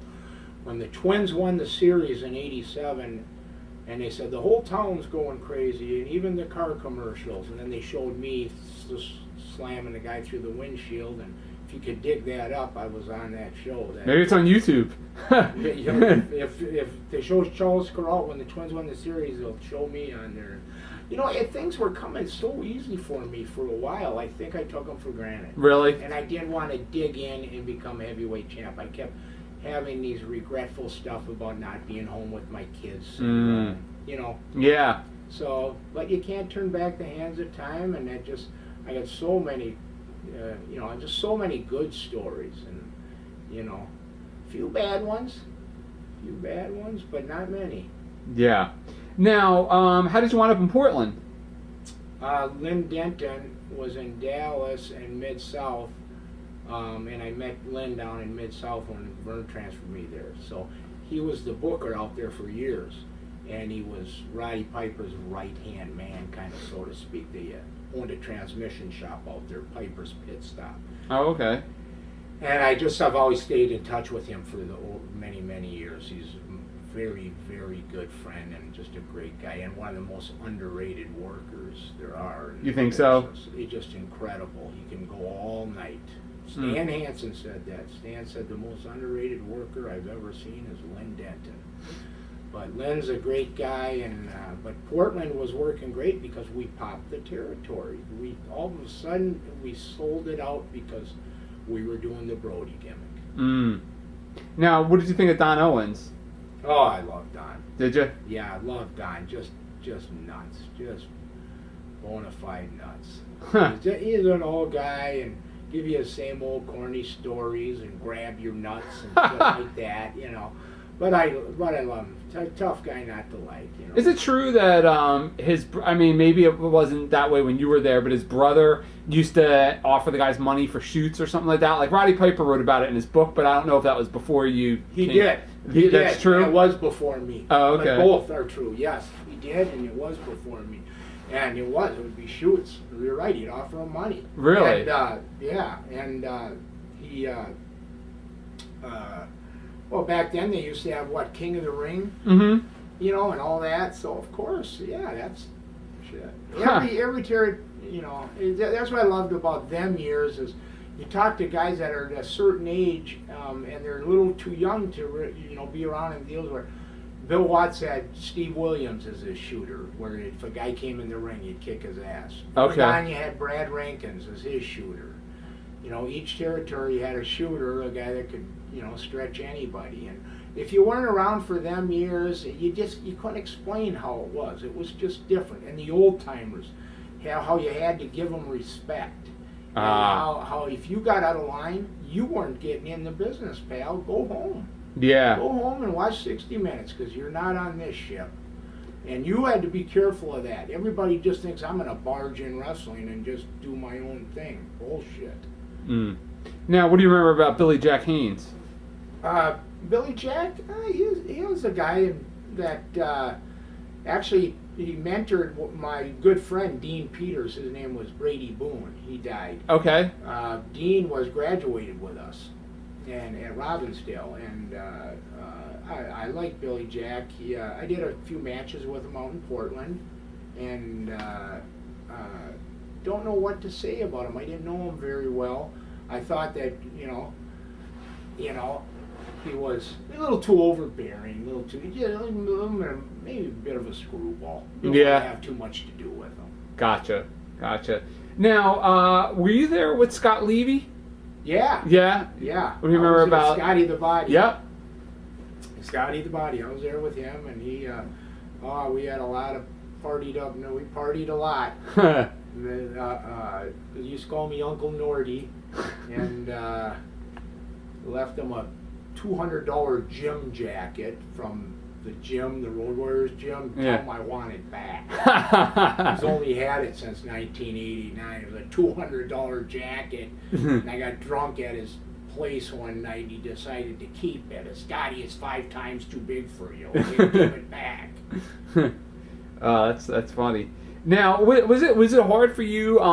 Here you come from AWA, Wrestle Rock, the St. Paul Civic Center, and Chicago, and all the bigger arenas, and now you're working the smaller territory. Did you look at it as a step down, or did you have a good time with it? From AWA to where? To Portland? Yeah, I tell you why. It was a step down, but it was an in-between time where I had to keep my family together. Mm. You know, I made a lot of dumb mistakes, a lot of MIA, you know, where's daddy? He didn't come home tonight, he's out, all the crazy stuff, and I just couldn't see how, you know, I was making a living and bringing home money, and if I want to go out with Kurt all night, you know, some wives take it better than others. And but no, those were a few years where if I went to Portland once every other weekend, made $1,000, just enough to get by, that kind of thing. Mm. Life was good. It was just an in-between thing until I got to. You went to Texas next. Texas. Texas was before. Texas was before Portland. Before Portland. Oh, okay. Mm-hmm. Oh, wow. And Texas was 87, 88. And that's when Red River Jack, Mike Von Erich overdosed in his sleeping bag, and when I was down there one night, and that's when I wrestled Kevin in Texas Stadium. Paid me $600. Frets. So What were your thoughts on, obviously before the $600 payoff, what were your thoughts on Fritz when you first met him and worked for him for a little bit? oh, I respected him. I don't know. Dallas was he was like the Verne Gagne of Dallas. Yeah. And I respected them, and you know what? They were guys that were, I knew they were all screwed, really, they weren't all there. No, Yeah. Let's face it, but they were Christian guys, and I respected that I had a job with them. Brody hired me right away. He was the first guy I was literally the first guy he hired. And right away we had a ball. Yeah. But me living up there and not moving down to Dallas, that wasn't going to work because I wasn't moving to Dallas for what you could make there. Yeah. It just wasn't enough money there, that $1,300 a week. So what would you do? Just come in for like a weekend or a week at a time and then go home? Exactly. Okay. I'd work a week hard, come home for 3 weeks. Oh, okay. Work a week hard, come home for 3. And it just, Frank knew it wasn't going to work. He seen it, and he quit too again there. So me and Brody kind of left, at certain times. And actually the first time I ever met Frank in '85 in Japan is he walked off the train, and it was a tag team tournament. And that night it was going to be him and Snuka against Inoki and I want to say Fujinami, and he walked off and went home. Left all of his money there. Wow. Yep, they came to his house in San Antonio and paid him to get him back. So, Did they really? Why, yeah. why did he leave? Because he didn't want to put him Mad, over? pissed off, yep. Didn't want to put him over. Got an attitude. And, yep, it was a story back then that, were you there when he walked off the train? Yeah, so I was sitting right there. So Wow. it was pretty big back then. Were you on any tours with Andre? No. No. No, I let me see.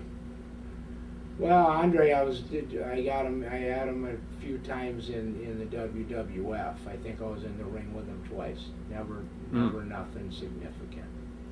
Now in Texas, the stories are legendary. How out of control were the Von Erich boys themselves? They were out of control. They were. Well, a good Kerry story is we were sitting all in London once in the WWF. This was your live, but Kerry is so gone. Everybody's buying these leather jackets, and then we all went to the Hard Rock Cafe, once, and Rick Martel, me and Rick walk up to Kerry, and this ain't even that funny, but it was at the time. And Rick goes, "Hey Kerry, nice coat, huh?" He goes, "Hard Rock, huh?" No, he goes, no. Rick goes. To Kerry, he goes, and Kerry's dead serious, he's, and Rick goes up to him and he goes, "Oh, nice jacket, man, leather, huh?" He goes, "No, Hard Rock." That was typical Kerry. Yeah. No, Hard Rock. Huh? So, that was me and Rick's big line. Wow. No, leather, nice. No, Hard Rock.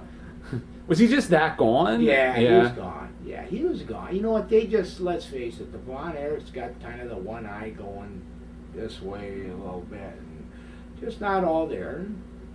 Yeah. And that's all right. But that's, you got to be honest. You'd be full of shit if you said it any other way. They're just not all there, but good-hearted people. And they got very hooked on the Bills, too. Yeah. Was it when you were in Texas? Was it hard to work with them when they would kind of show up impaired? Yeah, I got confronted a couple times because I really did hammer on them a couple nights, and Frank come up to me because I said I got a nickname for Kevin, and they were a tag team, and I said I got a nickname for Kevin and Mikey Von Erich, Itsy and Bitsy, and Frank came up to me and said, "Can't say that about them on the territory." I said, "Oh, okay." So I always played it down like, "Oh, I'm sorry, I didn't know." Yeah. So, but yeah, what a gold mine they had there. And again, if they would have kept it together, nothing but money. Yeah. And you like it or not, those people from Texas love them Von Erichs. Yeah. Was it a wild scene as far as the Von Erichs coming to town, the rock stars, and you know that they were, and it was a big deal. They were very much over, but what was the funniest is you just didn't know what they were going to do next. Yeah. And I think the public even kind of knew that. Huh. What's he going to do? Pull up to 7-Eleven in a Stingray bicycle next? Out of nowhere, like little kid stuff. What's like the weirdest thing you saw them doing world class?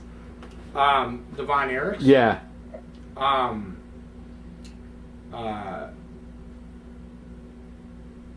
I seen Mike in the locker room come in with a guitar. It was a guitar case. And I go, okay, guitar. It's in the corner of my eye. He opens it up. There must have been 45 fishing reels in it. What? Yeah. And he just shuts it. I didn't even ask him. Yeah. I don't know why I thought of it, but it's one of the things but that's that thing is you don't know what's going to happen on a Von Erich. I think even the public knew it. That's what was cool. Yeah. But they were athletic. Kevin Carey, great athlete. Yeah. But I think even Carey let it get to his head a little bit, and he just couldn't handle the fact of going to jail, Yeah. He just couldn't bear that thought. And when stuff like that happens in your life, you got to bear down and get mentally, physically tough, where God's doing it for a reason, to make you more humble, whatever, Yeah. Now, what are your memories of Gary Hart from the territory? Gary, I liked him, but Gary was a little wore out. But I liked to listen to him. Me, Brody, and Gary would ride around together when I'd come in for a week at a time, and Yeah. all he'd ever say is, "My favorite wrestler is Bruiser Brody." Well, Gary is pretty wore out, but he had all his old timer stories that those guys would say names, and I would have no idea who they were talking about. Yeah. What are your memories of teaming up with Abdul the Butcher? Butchie. Yes. Can, baby. Can. That's all he ever said. Now, Butchie was a good guy. What was Butchie's real name? Larry? Oh, geez. Larry something. From Montreal. Yeah. Yeah. Now, Butchie, he was good. He was a genius. He knew how to get right to the blood and the money. Yeah. He knew how to get paid a lot of money and not go through the bullshit of body slams and press slams and leg drops, and he knew how to do it right away. Wow. I still don't know how he did it. I get it. Wow. Now, what are your memories of wrestling a very young Jim Hellwig, Ultimate Warrior? Oh, well, I remember in Texas that his last day there, Brody came up to him, and it was one of my first days there. He goes, "You piece of shit! I wish I could work with you. I'd beat the shit out of you." And Hellwig just started shaking, and he left, and he went to New York, and the rest is history. Wow. But that was his last night at the Sportatorium in Dallas. You bring up something with that story. Did Brody ever tell you the story about Lex Luger? Yeah. What was the story behind that? Well, he basically started beating the shit out of him so bad that Lex crawled out of the cage and ran home. Yeah. Was there something about him that he didn't like, or? The ego. Oh, okay. You white weightlifter, young punk, you think you're gonna do this shit? You don't know shit. And Frank could have just been having a bad day. Yeah. He's chopped. Just him. Who was it? Tiger Chung Lee backhanded him in the locker room, did a total flip off his chair, and when Brody lost his temper, that was when it got fun. Yeah. Because you knew. But he just basically said, he tried getting cute with me. He said, I said, "Come get some." And he said, ran at me, goes, "I stuck the big boot up there after I said, come get some." And he went down, and he said, I kept kicking on him, and he bashed chopping on him, and this thing. He just wouldn't stop. He literally ran out of the cage. Got in his car. Yeah, that's the story. Yeah. That's about all I know. Now, is it true that at the David Memorial show, which I guess was your last show, where you wrestled Kevin, that you refused to put him over at that show? Yeah. Okay. Yeah, I did, because it just, number one, Frank told me not to, and but number two, I knew I wasn't going to stay there, so why would I just leave there and just do a job? Because I know they weren't paying me nothing, so the $600 check from that match wasn't a penalty, it wasn't nothing, it's just what I was getting anyway, so what did I have to lose? And I wanted to go home anyways. Yeah. So it worked out good. Wow. Did Fritz come to you and be like, hey, this is the David Von Erich Memorial Show? Blah, Yeah, blah, blah. he did, but he's seen it in my eyes. Yeah. Let's do it next time, I said. That's always an easy one. Let's do it next time. I don't want to do it this time. And but Fritz congratulated me on the match, and he said, that was a great match, John. I love it, da-da-da-da-da. Well, he wanted to have me hang in there for another Of course. match. So, but then I never came back. Wow. Now, how did you find out about what happened to Brody? Like, who called you? I was at Lord Fletcher's, which is a bar on Lake Minnetonka in Minnesota.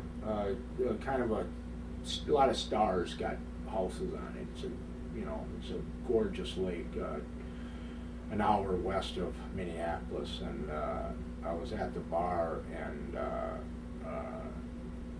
I had talked to Brody's wife twice because I was going to go to.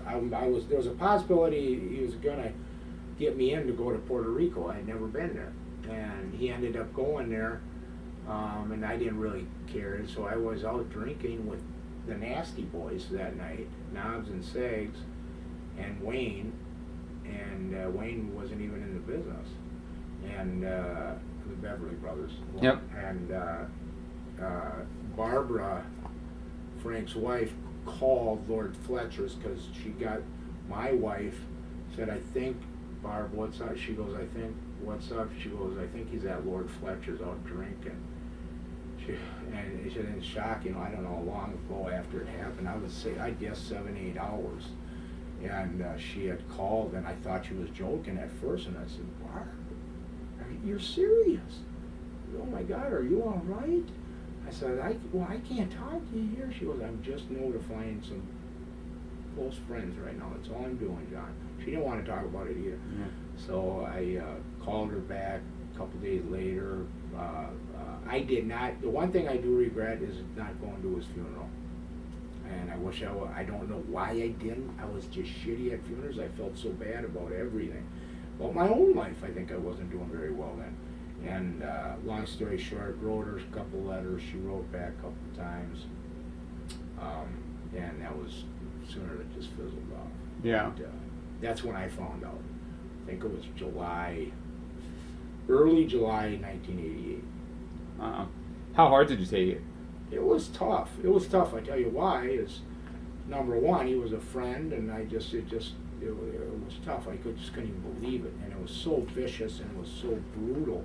You cut a guy's liver in half and watch him in the locker room and in the shower and scream for help, and nobody helped him for a long, long time till he bled to death. But I mean, I was his boy, kind of deal, and looking out for him and taking the bumps, and he was the ring general, and we had fun, and I knew I was making his life funner. Yeah. I knew that, because he could get, have a few, and he felt young again, I think. Anyways, I took it very, very hard. I took it a lot harder than I thought I would. He was the man. He was a double tough son of a gun, and just an absolute tragedy. Wow. Now, for the guys that were there that didn't testify, do you think that they could have done more? Oh, absolutely. Carlos Colon was basically the judges, and you show a picture like Bruiser Brody in court and say this guy was after me. Right. Self-defense. Boom, boom, boom. Happened quicker than hell, and is absolute. Just what a. And the thing that I had a problem. I never did go to Puerto Rico, And the thing that I had a problem with was anybody going to Puerto Rico and giving them guys our money after they kill one of our guys. That's the problem I had. And a few other guys felt it. Many other guys felt the same way. But the truth of it is I never did go then. Yeah. I was not that I was in high demand, but I was in enough demand where they would probably ask me back then, and they knew they wouldn't even ask me because they think they heard that I was friendly with them. Well, I wouldn't have went for nothing. Yeah. That's an insult. Did you ever, in your travels, run into Carlos anywhere? No. No. You went back to the AWA for a little while. Yep. How did that? Did you call Verne? Verne call you? Verne called me. Okay. Yep. Because I was doing commercials with my brothers. Oh, okay. And that was getting over, and it got over strong. And we ended up going bankrupt because we didn't know how to handle our money and all that fun stuff. And but I ended up going back with Verne for a while, and just wasn't enough money there. Yeah. Were you shocked at how much the territory had changed from the last time you were there? Yeah. Oh, huge. Yeah. Well, and the bottom line is anybody who worked for Verne past 1989 could have worked. I mean, basically, it didn't take nothing to get there. You weren't doing nothing for wrestling. The tag team belts meant nothing. The world championship belt meant nothing. Everything meant nothing. So I don't want to hear your stories how you were in 1990 with Verne, because there was nothing there. Right. Now, who came up with the whole Yukon gimmick? Greg and Verne. Yeah. Did you like it? No. Yeah. Scotty Norton was my partner for a while, and we hated it. It was the shits. And we did TV in Rochester, Minnesota once, and I think we went against Ox Baker one night, and another. I want to say the guy that did that movie with the Freebirds. What was that called? That the old show where it was the beginning of the show starts out with the Freebirds and Verne Gagne. I don't remember. Came back from the dead, or what the hell was the name of that? In AWA? But I'll let you know. It was a movie, a regular. Like a theatrical movie? Yeah, like a Evil Days movie. And yeah. It showed. But anyways, there was a guy in there that I think he was the guy that was with Ox that night. Okay. I can't put the name on the face right now. But anyways, yeah. But the thing is, Verne was just there was no saving it, and it was sad because Verne did a lot for the business. Yeah. It was just no talking to him. Now, what do you remember about wrestling Yokozuna a little bit in the AWA? Yeah, I liked Yokozuna. Yeah. I liked him. I don't, you just did your stand-up, you just did your tackle matches with them and do this and that and that. That's, easy guy to work with. Menace an easy guy to work with. And then, but you're an AWA. AWA never did attract well to, the Polynesian deal. Yeah. Never got over. Not like San Fran would, or maybe down south or something like that. But Midwestern people don't attract to the Polynesian deal. Did you find yourself at this time in your career maybe losing your fire and your passion a little bit? Yeah, I did.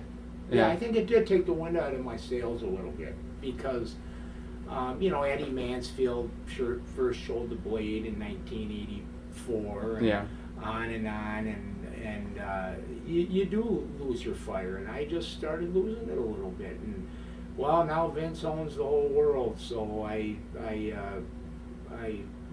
just going to do it their way because John Nord needs to make a living. Now I converted from I'm going to sneak in my way when I can to I got to do it all their way. Yeah. Because otherwise I don't got a job. So who we kidding?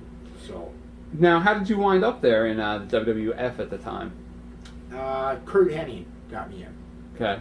And they heard I was doing well in Portland. We popped Portland real well. And but Kurt, Barry Darso was in there, and those are both guys I went to high school with and grew up with. So the buddy system deal. Yeah. And Vince said, pick out a costume, I want to make you the Viking. And of course it was trademarked.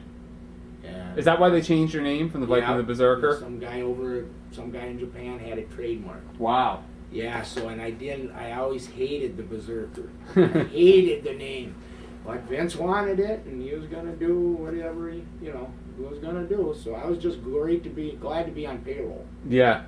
Yeah. Did it, financially, were you able to change your life a little bit now that you're making some Absolutely. good money and regularly? Regularly, yeah, you get your I don't know, $2-3 grand a week deal, and $5 grand a week, and yeah, life was good. Yeah. Vince paid a lot of people that want to have nice homes and everything else. So, guys want to talk about that all the time, but back in them years, you can talk all the big shot itis you want right now about screw Vince, screw that, screw this. But you were happy as hell to be on payroll, making a living for your family, living in a house where normally you'd be selling used cars somewhere, or something else at $35 grand a year. So that's reality. Yeah. What were your initial impressions of Vince when you got up there? Rich, weird, Connecticut boy. Yeah. Rich guy that I didn't really connect seem with. like a sense of humor. My sense of humor and his are night and day. Yeah. Like I guess it wasn't funny. Everybody else thought it was funny, Vince. Yeah, Could you joke around with Verne a little bit when you were there? Oh yeah. Yeah. Yeah. I joke around with Vince a little bit, but I would just say stupid shit when he'd be in the locker room, and once Vince walked by, he says, Vince, I says, I'd always be just squirrely. I'd go, God, I had a weird dream last night. I dreamt I was driving by Mount Rushmore, and instead of Lincoln, it was your face. And I said there was like some white stuff on it, and he, the Coke deal, and Vince would walk by me, and I'd go, like I was all fucked up on Coke, and everybody just be laughing their ass off, because it was the big piss test, but I'd just be doing kind of silly stuff, but he just a weird rich Connecticut guy. Yeah. What were your initial impressions of the locker room there? Did you like it? I did. I've loved locker rooms my whole life. Yeah. The funnest part is being in the locker room with your friends. Yeah. And just having a ball. And I guess you had a lot of friends up there at the time. Yeah. We had a Minnesota crew up there, kind of guys, and look out for each other type thing, and just had a lot of fun. Had too much fun. Brought it too far sometimes, but most of the time we were looking out for each other, and just trying to be decent people and being very loyal type, helpful people on the road, and we wanted to be successful in our job. Were you ribbed at all when you first got up there, just as an initial rib to anybody that comes up there? To get ribbed? Up there? Not really. Nah. Not really. Nah, they, most of the time I was so out of, I was out every night. I was the guy leading the pack. So Oh, okay. Let's go. I mean, it took me one night to start leading the pack on the nightlife deal. Yeah. So yeah, no, if you're out. The truth of it is if you went if you went back to your hotel and did nothing, you were going to get ribbed. But if you were out at night abusing your body, then you were paying the price not to get ribbed. They give you the pass. Now, when you came in, because of your size and your gimmick, did Vince talk about a potential run with Hogan, a singles run? Yeah, he did. Originally back then, there was talk of that, but and even Hogan said, yeah, he's my man. And I can't tell you why it didn't shell out, except that I thought he gave me the wrong gimmick. I didn't like the Berserker. Yeah. And I think that's part of it. But the other part is that, sometimes I'm not the most talented guy in the world. Sometimes I surprise myself, but sometimes I'm not. So it's just the truth. How crazy was the party scene, the after match scene? Oh, it was pretty wild. Lots of drunks, lots of, not so much women with us guys. You know, we weren't chasing the puss all that much, but they were out there. But we just loved to drink the Coors Light, knowing you did a good job. You worked out. You know, you had a great match. You just all ready. You know, you're just all showered and ready to go. What are you gonna go back to your hotel room? Yeah. Come on. You know, my mind didn't work that way back then. Not even as late as my, you know, late middle 30s. You know, but once you hit a certain age, it just kind of goes away. Was the travel schedule pretty brutal? Yeah, it was. Yeah. One year, me and Henning figured out we did 280 nights. Wow. Yeah. That's insane. 1992, we did 280. That's insane. Yeah, it is insane, and you just absolutely just hard on you. You're just fried. What town are we in? I don't know. You know, it's been that way for years in pro wrestling. That's nothing new, but that particular year is what I can tell you the most I ever did, and the most Kurt ever did. How come you think, you know, it seemed like the Barbarian gimmick that you had in the AWA was such a natural because it was successful and it was you. Right. Why do you think that Vince just never said, let's just let him be the Barbarian again? Yeah, well, first of all, I had Northern Barbarian trademark. Vince was so successful, you know, he had the cartoon of the guys and everything he touched was gold. He brought it out of the cellar was the big term. He brought wrestling out of the cellar. And on and on. And I just think it had to be his idea and his name. It just had to be. Gotcha. Was it, did anybody complain early on when you were there that maybe you worked a little stiff because you worked a more stiff style than some of the other guys? Yeah, Coco did. Coco did? Beware, yeah, Coco did. And this and that, but I just didn't know any. You know, they'd come up to me after, what the fuck you doing, man? That hurt your hurt. You know, I said, man, I don't know any other way. I said, I'm gonna pretend I know it all. Yeah. I said, I'm not here. You know, you're not there to make enemies because you ain't gonna keep getting a paycheck. Start making enemies, so you got to find that balancing act of being stiff, but letting them know that this is just how I am. And then once they accept it and everybody accepts it, then you're fine. Now, do you have any good Iron Sheik stories from the time period up there? Iron Sheik, I don't have a good one. I got a bad one. Iron Sheik, we're in Edmonton, Canada, and I'm sitting there ready to go into customs. And he goes, hey, John, I just thought I'd let you know that I put a gimmick in your bag. Wow. I said, you're shitting me. Yes. I just no problem, just a little bit. And I'm going, oh my God, I'm in the lobby. I'm looking down at my bag. And I took it out of my bag and I threw it in the plant. Yeah. The big plant. And I went in there and I go to Edmonton. Well, we're in Edmonton and Herb Brooks, who was the coach of the UMM, was there that night. So all of us guys go talk to her because we're all from Robbinsdale, which is the hockey school. And hey, you Minnesota. And then they waited for the Sheik. And he went to Denny's. I said, you fucking piece of shit, Sheik. You fucking piece of shit. I'll fucking kill you, you piece of shit. Sergeant's going, Johnny, I can't have you screaming on this. Fucking the promoter. What's going on? I said, Sarge, you fucking put the gimmick in my bag. Da-da-da-da-da. Sarge goes, did you do that? Yeah, Vince fired him that night. Really? Yep. Wow. Interesting. Yep. Now, I remember seeing you as one of the last house shows that I went to as a teenager, kid. I think you opened the show against Steamboat. Did you work Steamboat? Yeah, I did. When he came back as the Dragon? Blew the fire? Yeah. Yeah, and I don't remember much about it except it was just another average match. Yeah. You know, and Ricky is like a little piece of glass. Touch. Yeah. You know? Yeah! What's that? All right, now what Steamboat has told me, because I've had on my radio show quite a bit, is that during that time period, he used to like to go out there if he was opening match and try and steal the show. Oh, exactly. That son of a bitch would be going 25 minutes and we'd just be going, this is bullshit. Yeah. You didn't do that.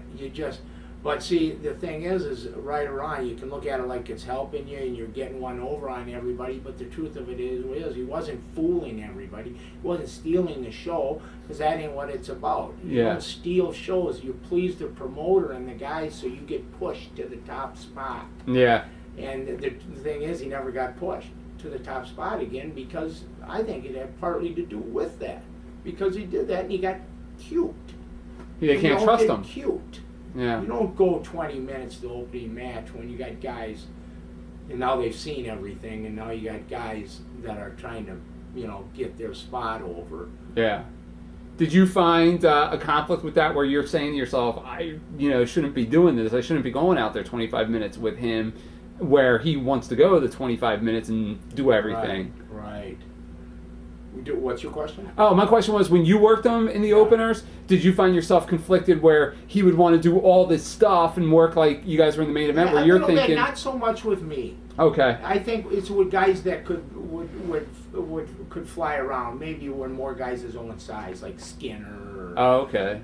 Some guys more medium-sized guys, but a big heel type guy, he wouldn't keep in there too long, because he knows sooner or later it's time, let's go home, let's get out of here, So, but not that he wasn't smart. He was very, very smart, but that wasn't his run. He had his run before that, and on and on. But the point of it is he didn't hurt nobody but himself.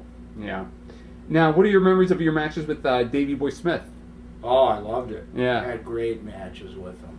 Great matches, especially in the over there in the United Kingdom, and I liked Davey. He could work, and he was stiff and strong, and I liked it. Just a pleasure. How come you guys never peaked your feud at WrestleMania that year? Oh, it's something got screwed up on the camera. Yeah. Somebody was grabbing too much time, and wow. You get into the old selfishness.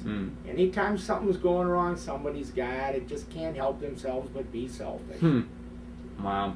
Now, did you ever fall victim to an Owen Hart rib? No. No, I did. No, I never did.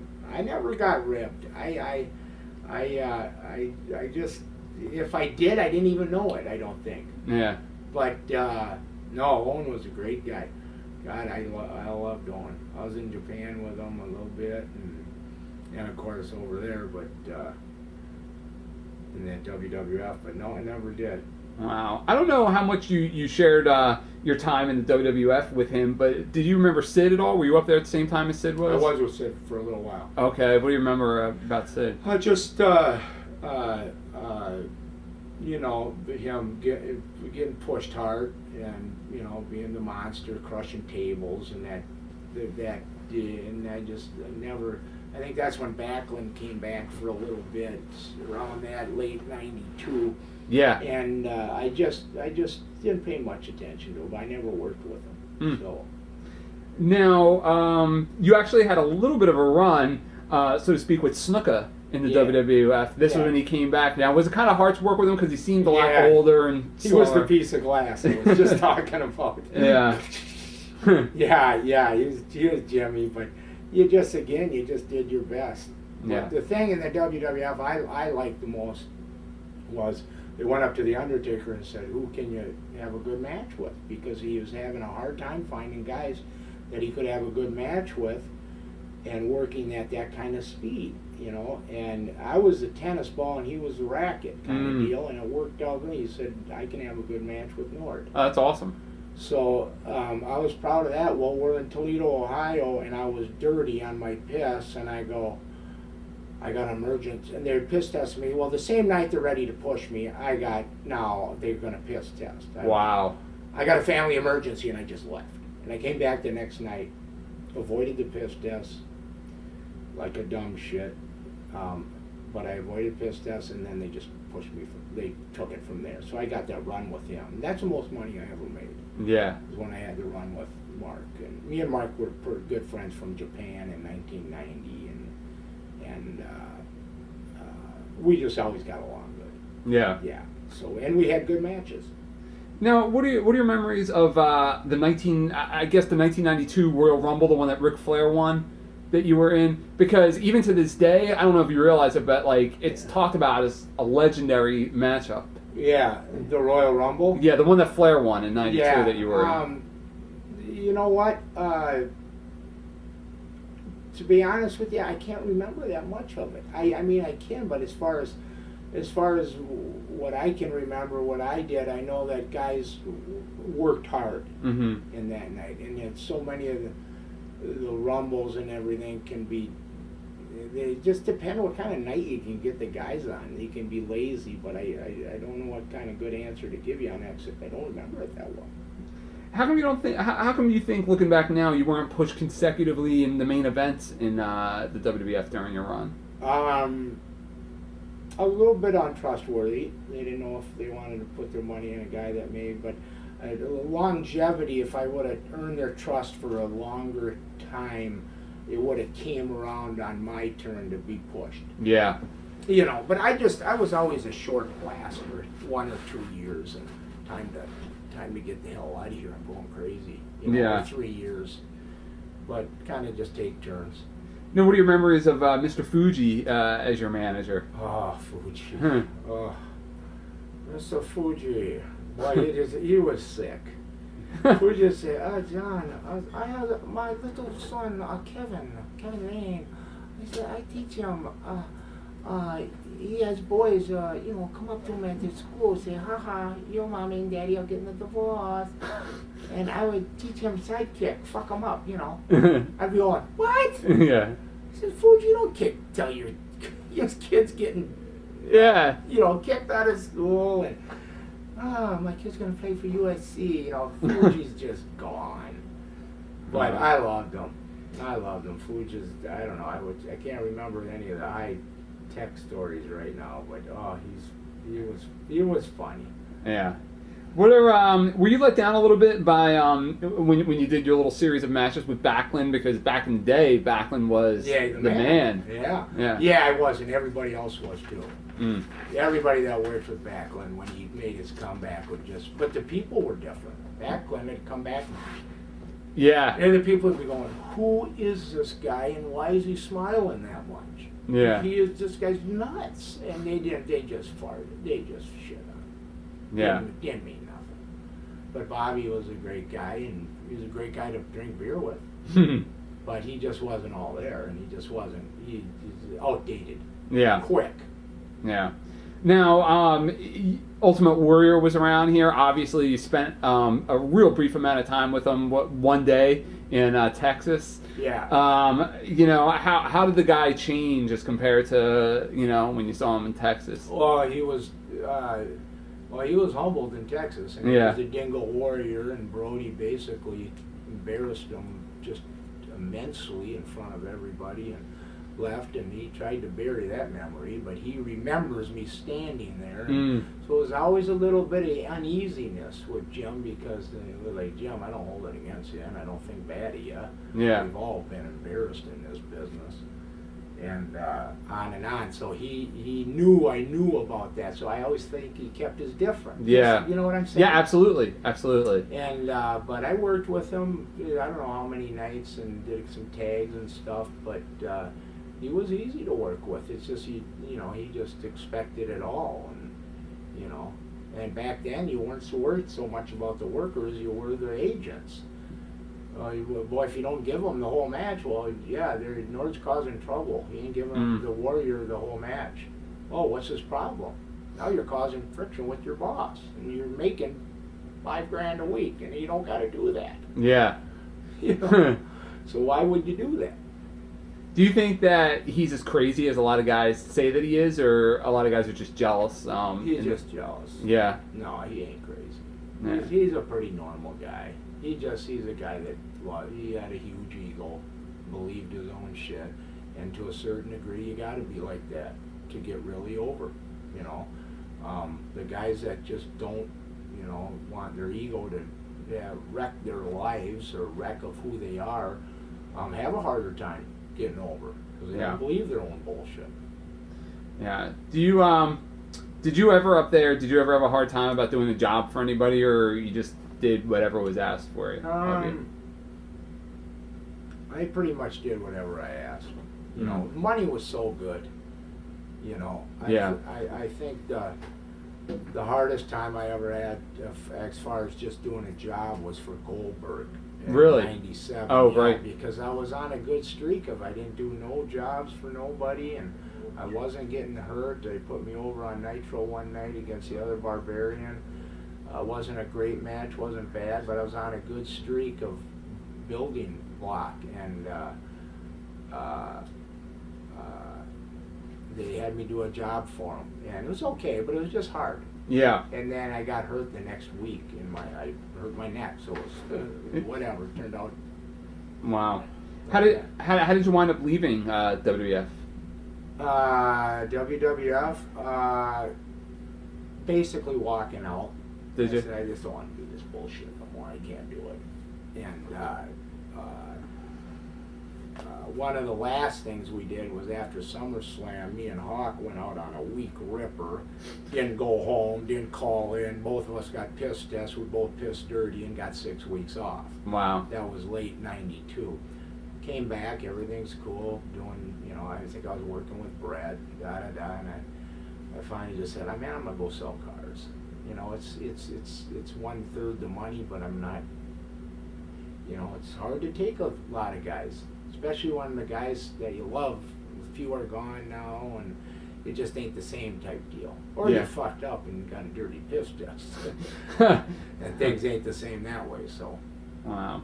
So, and then you actually wound up in All Japan a little bit after that. Yeah, '94. Yeah, how did that all come about? I had a good year. Thanksgiving Day night, 1993, Stan Hansen called me and said, "You want to be my partner?" And I said, "Sure." They kind of don't want you to do the Brody gimmick. They want you to leave that alone. I said, "Sure." Went over there and I did 6 tours. Did 6 months in 1994. And made the most money I ever made. Wow. And then I just told them I didn't want to come back anymore. Did you like it? Did you like? I did like it, but I was getting $7,500 a week. Mm-hmm. So you know, it was easy to like, and I was socking it away, but my body started falling apart. Yeah. You know, and the flat truth of it is in pro wrestling, some guys are more naturally injury prone, like anything. The kid playing football in the backyard, running into the bird bath, Yeah. that was me. You know, running into the clothesline, that was me. I wasn't the guy avoiding it. Yeah. You know, I was the guy at the broken ankle on Sunday because I fucked up and ran into a fence. Same thing, follows you. Yeah. What are your thoughts on, what do you remember about the Babas over there? Mr. and Mrs.? Babas, yeah, I liked them. They were nice to me. Babas, the things I like about Baba is the Jerry Lewis movies. Jerry Lewis You know, movies. Well, he was when I grew up, he was the baseball player in okay. in Isha Boy. And I remember Baba chasing Jerry Lewis down, and the whole Tokyo streets of Tokyo were flooded because Giant Baba jumped in a sauna pool. Whatever, it was a Jerry Lewis thing, but that's what I always wanted to meet him just for that fact. That's awesome. Yeah, and but you know what? He had a kind heart. I liked him. How did you wind up in WCW? Terry Taylor Oh, really? got me and Barry Darso in. We went up to the CNN tower and both signed for $150,000. Wow. Yeah, and worked 10 times. Easiest money I ever made. It was awesome. Wow. So what were your initial impressions of WCW? Easy money? Easy go. We're all on the same page, and all Taylor said basically, we got to get Nord, we got to get Darso. They're too nice of guys, they're too good workers to not have here on this easy free ride everybody's getting. And that's all it was. Yeah. Did you know Eric Bischoff from the AWA? Yeah. Did you? Yep, I knew Eric from AWA. Didn't get close to him or nothing like that. Mm-hmm. I remember him showing him his karate trophies, and I'm like, who is this little kid? Look at John, I got this karate trophy. I'm going, good, very proud of you. But that's what I remember, and I think he kind of had that memory too of like, you know, I was basically an errand boy that just got spit on, and now he's the book. Yeah. But I never jerked him around or nothing, so he was good to me. Mm. But they didn't push me either. I just didn't have it physically anymore by then. Yeah. I just didn't have that snap. Did you pretty much avoid the politics there, or? Yeah. Yeah. Yeah. I just got hurt and hurt my neck in March of '98, and that was the last time I ever wrestled. Mm. Whose idea was it to give you the streak when you went on the winning streak? Eric. Oh, it was his. Yeah. Wow. Yeah. He kept me from doing jobs till I did the one for Goldberg.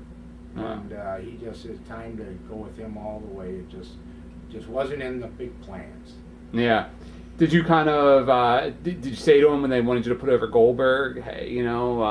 I just went, well, what show was it on? It was on just the smaller show. Saturday night? Yeah, it was on the smaller show, whatever that was called. And so I said, yeah, go ahead.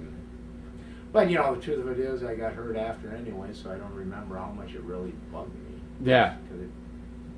But what are your memories there of teaming with Barry? oh, we had a good time. But we weren't tag partners. Mm. These guys aren't like little guys or medium-sized guys. They just don't have it down where it's boom, boom, boom, boom, boom. You have to have a real blatant gimmick like the Demolition or Cellar Road. You know, you Sure. gotta have that. You just can't have John North, Barry Darsow. Who the fuck cares? You know. Yeah. Was it the neck injury that kind of led to you just retiring at that point? Yeah, it was. It did. Yeah, it did. I had a neck surgery, and that was the last match I ever wrestled. Wow. So it was good though. It was fun. I had a lot of good time. My deal is I can honestly say I think I would have did it for free. Honest to God, especially the first 5 years. I just loved just being in the locker room and having laughs and going out. You know, right or wrong, that's just the truth. I just loved it. I wanted to do anything but work for a living. Yeah. And then it sets in after a few years that you got to make your living. You got your wife to be accountable. Was it tough to adjust to life after wrestling, or did you make that? No. No? It wasn't. Not for me, it wasn't. Yeah. It just wasn't. I was in the car business, and I had a trade that I knew I could make good money in. Mm. What's been hard lately is just having all your friends die. That's been harder than what I thought. Because, you know, I have Brady Boone. These are guys that I very near and dear to me. I grew up on the same neighborhood with pictures of us eating watermelon at my picnic table when we were kids. Yeah. And then Kurt Henning and Mike Hagstrand, and you know, just you had these short Rick Rude. You had this short blast of 5 guys, and I'm just going, wow. Which one hit you the hardest? Brady Boone, Kurt, both of them. Kurt probably. Yeah. Yeah, Kurt was really, because he's a guy that you always thought could escape it. You always thought he could outsmart it, but he even couldn't. I had him on my radio show like the year before he died, and he was just awesome. He was such a Yeah, cool guy. He was like one of those guys. After I had him on, I thought to myself, "This is a guy I'll have on, you know, every couple months because he's just a lot of fun." And he's fun, and he don't talk down to you. Yeah, no, not at all. You know, Always laughing and he's goofing. always laughing and joking around. And I remember when our kids were all born at about the same time, and our wives are pushing the kids' strollers, and some lady comes up to Mike. Oh, you're looking. Oh, you guys got the nicest boys. And Kurt's standing there like this in front of his son Joe. He's going, hey. You know, typically if you know Kurt, you know that's something you do. That's all you got to know. It's just shut. I said, stop it. You know, oh, you know. And but again, yeah, no, Kurt was just a light bulb. And you know who else was really hard on was Brad Rankins, and not enough credit is given in this business for Brad Rankins. He broke Kurt in. He broke me in, and he just broke a lot of guys in, and he just had a blast. Well, you know, we went up northern Minnesota fishing a lot. Me, Brad, Kurt. Okay. In the early years, you know, in the 84, 85, and 86, 87, and just golden, you know. What do you think about, I don't know how much you've seen of it all, the recent media coverage since the whole Benoit family tragedy, just as somebody that was a big star yourself back in the day? Yeah. What do I think of that? Yeah, the whole media coverage and Sometimes you doubt yourself whether the whole damn thing is evil. You don't. I mean, is the whole damn thing just that terrible? You know, is wrestling that terrible? Because when I broke in, it wasn't. You had guys, good old boys, good versus bad, basic matches. You know, the Crusher versus Billy Robinson, and you know, the basic job matches on Sundays. Nice, clean interviews that were funny, that the whole family would be laughing. There was no girls hanging their asses out. There was no drugs. There was no people dying from drugs all the time, and this and that. And that's what's disappointed me over the years. That's truly disappointed me. It kind of broke my heart that I loved it. I counted on it, and now it turned out to be this. And it's sad. But it don't have to be like that. You know, you got to get to the bottom of it that ain't necessarily causing that. Yeah. Know, it still can be good. You got to have the right guys running it. In 2007, where do you think Bruiser Brody's career would have taken him by now? Oh, he'd be probably, you know, depending on how mellowed out he would have got, he'd probably be, he'd be named president of one of these federations and be booking matches and stuff. But he was a very, very extremely smart guy. He was a sports columnist in college. He was played for the Redskins for a year. He was a very, very intellectual guy. He was a free spirit, you know. He was different than me that way, where I'm a Christian believer, and Frank's a very, very free spirit. But he always wanted to do the right thing. He was usually in an outlawish, against the grain way, but he was doing it because it was the right John Wayne thing to do. Yeah. And that's what I liked about him. Did you ever think about writing a book? You know what? The thing that would stop me from writing a book is I never made it. If I was a 7-time world champ, something like that, I could swing it, and I think I could have fun doing it. But the fact of the matter is I wasn't. But I could be a good sideline kick for some stories about all that I can do. Definitely. Is there anybody, you know, looking back at your career, that you got to work with that you thought maybe this guy or this team were very underrated, and vice versa? Is there anybody that you got in there with that you were so excited to work with that you're like, wow, this guy's overrated? Yeah, I know. Okay. You know what I said, that the underrated gimmick that I always liked that my buddy Lynn Denton did, I thought, in Louisiana they were a tag team, him and Tony Anthony, called the Dirty White Boys. Yeah. Well, that's just a great name. You know, the Dirty White Boys. It just right away, they're saying that they don't like black people. they're dirty. It has a song. It's there for the making. But those guys were too little, and these little raisin hands. Yeah. You know, they were just too little to pull it off. But it had huge potential, and I always loved that name, the Dirty White Boys. But as far as being with another. As far as being overrated, I don't know. I think a lot of, as far as being overrated and being let down, I would say, God, I don't know, the Ultimate Warrior. Okay. What do you do today for the fans that might not know? I am selling cars. Okay. I doing what I've done. Grew up in a car business family. My brother owns a dealership, and I'm kind of his right hand man. I just run around. I'll make buys. I'll go to the auction.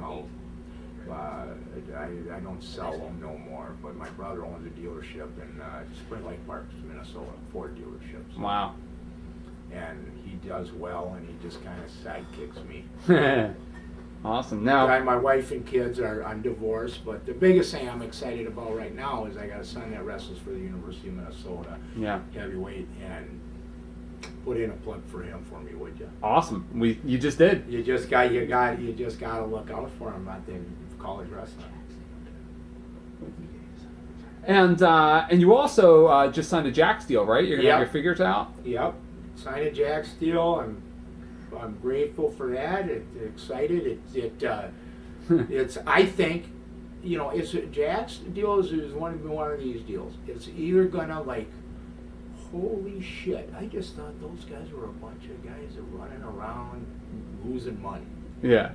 I didn't think it would become this, but they put all their apples in, and them son of a bitches pulled it off. It's like the Geek Squad. Yeah. On computers. Yep. Same thing, Jax.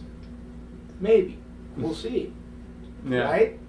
Yeah. Good Lord willing. I pray it does. I tell you what, they're all bullshit aside. They certainly are great. They're great. These guys are great guys to work with. They're human beings. Yeah. All you guys are.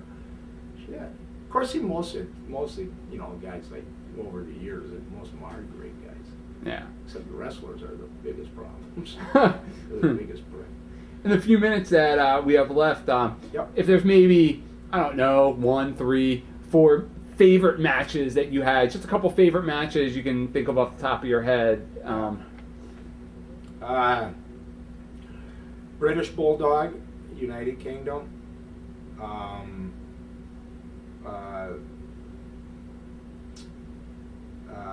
Me and Boris Zukov against Scott Hall and Kurt Hennig in Denver, Colorado.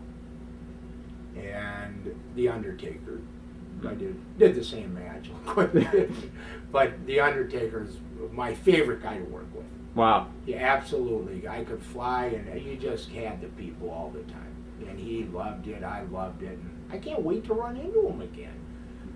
God, I just can't wait. I know he's thinking the same thing, and he's just had great matches. It felt like I finally, you guys, nobody else can have a good match with Mark, but I can, because he was a hard guy to do it with. Yeah. And I had some good matches in Japan. Tenru was big in the early 90s. He was a Hulk Hogan over there kind of deal, and I had some good matches with him over there because of my wild style, Yeah. Back when I broke in, it was very simple. It was like, hey, if you're a big guy, you were money in wrestling. Mm-hmm. But if you were a big guy and you could fly, then you ran into the real big money. And that's the kind of basic stuff that I knew. It wasn't about anything else. It was like, listen to your promoter, save your money. If you're a big guy and you can fly, you got it made. You're money, baby. Wow. And that's all it was. It was that basic kind of stuff.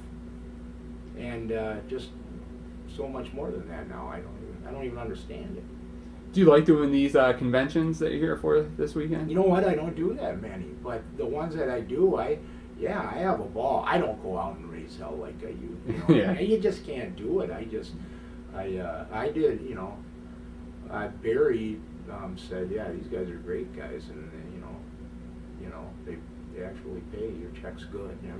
So, but no, I like it. It takes a lot to get all these stories out of me, believe it or not. It just does. I'm a quiet guy. I don't say much to nobody, but I kind of, I got a story. So one time, me and Kurt we're all on Manitowoc, out of Manitowoc. We're on Lake Michigan for Verne, and we got the heels against the baby faces, and nobody wanted to be with Nick.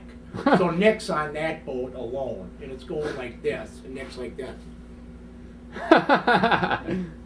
And we got all the baby faces and heels on one. Now everybody's drunk, passed out. Me, Snook, and Kurt are still playing cards, and it's 99, and the humidity's 120, and Colonel De Beers is passed out, and his nuts are hanging out of his shorts. They're like right here. Yeah. And I go, hey. Here's someone, and I'm beating, honest to God, you ask Jimmy Snuka this, he'll verify it. I beat them both. I took all their money and I gave it back. Wow. But this was the funny thing.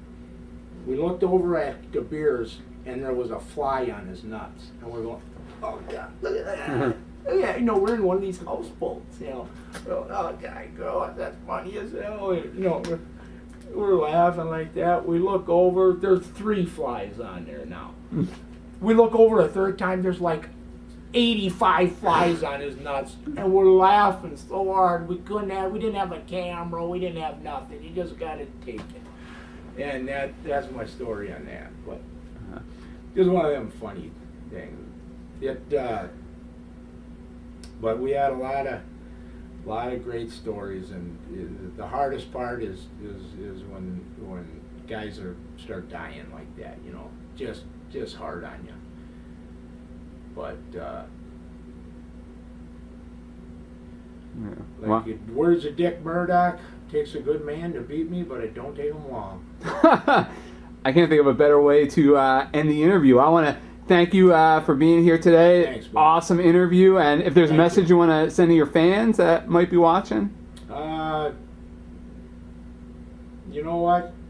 Send letters into Vince and send these guys. Tell them that to clean wrestling up. Get back to the good old timers type thing, and you'll draw more money than he ever has in his life. You don't need all the wicked, evil, crazy shit. But no, I appreciate everybody. I can't believe I had that many fans, but I sure do appreciate it. God bless you. Awesome. Thanks. Watch thousands of exclusive shoot interviews right now on TitleMatchNetwork.com.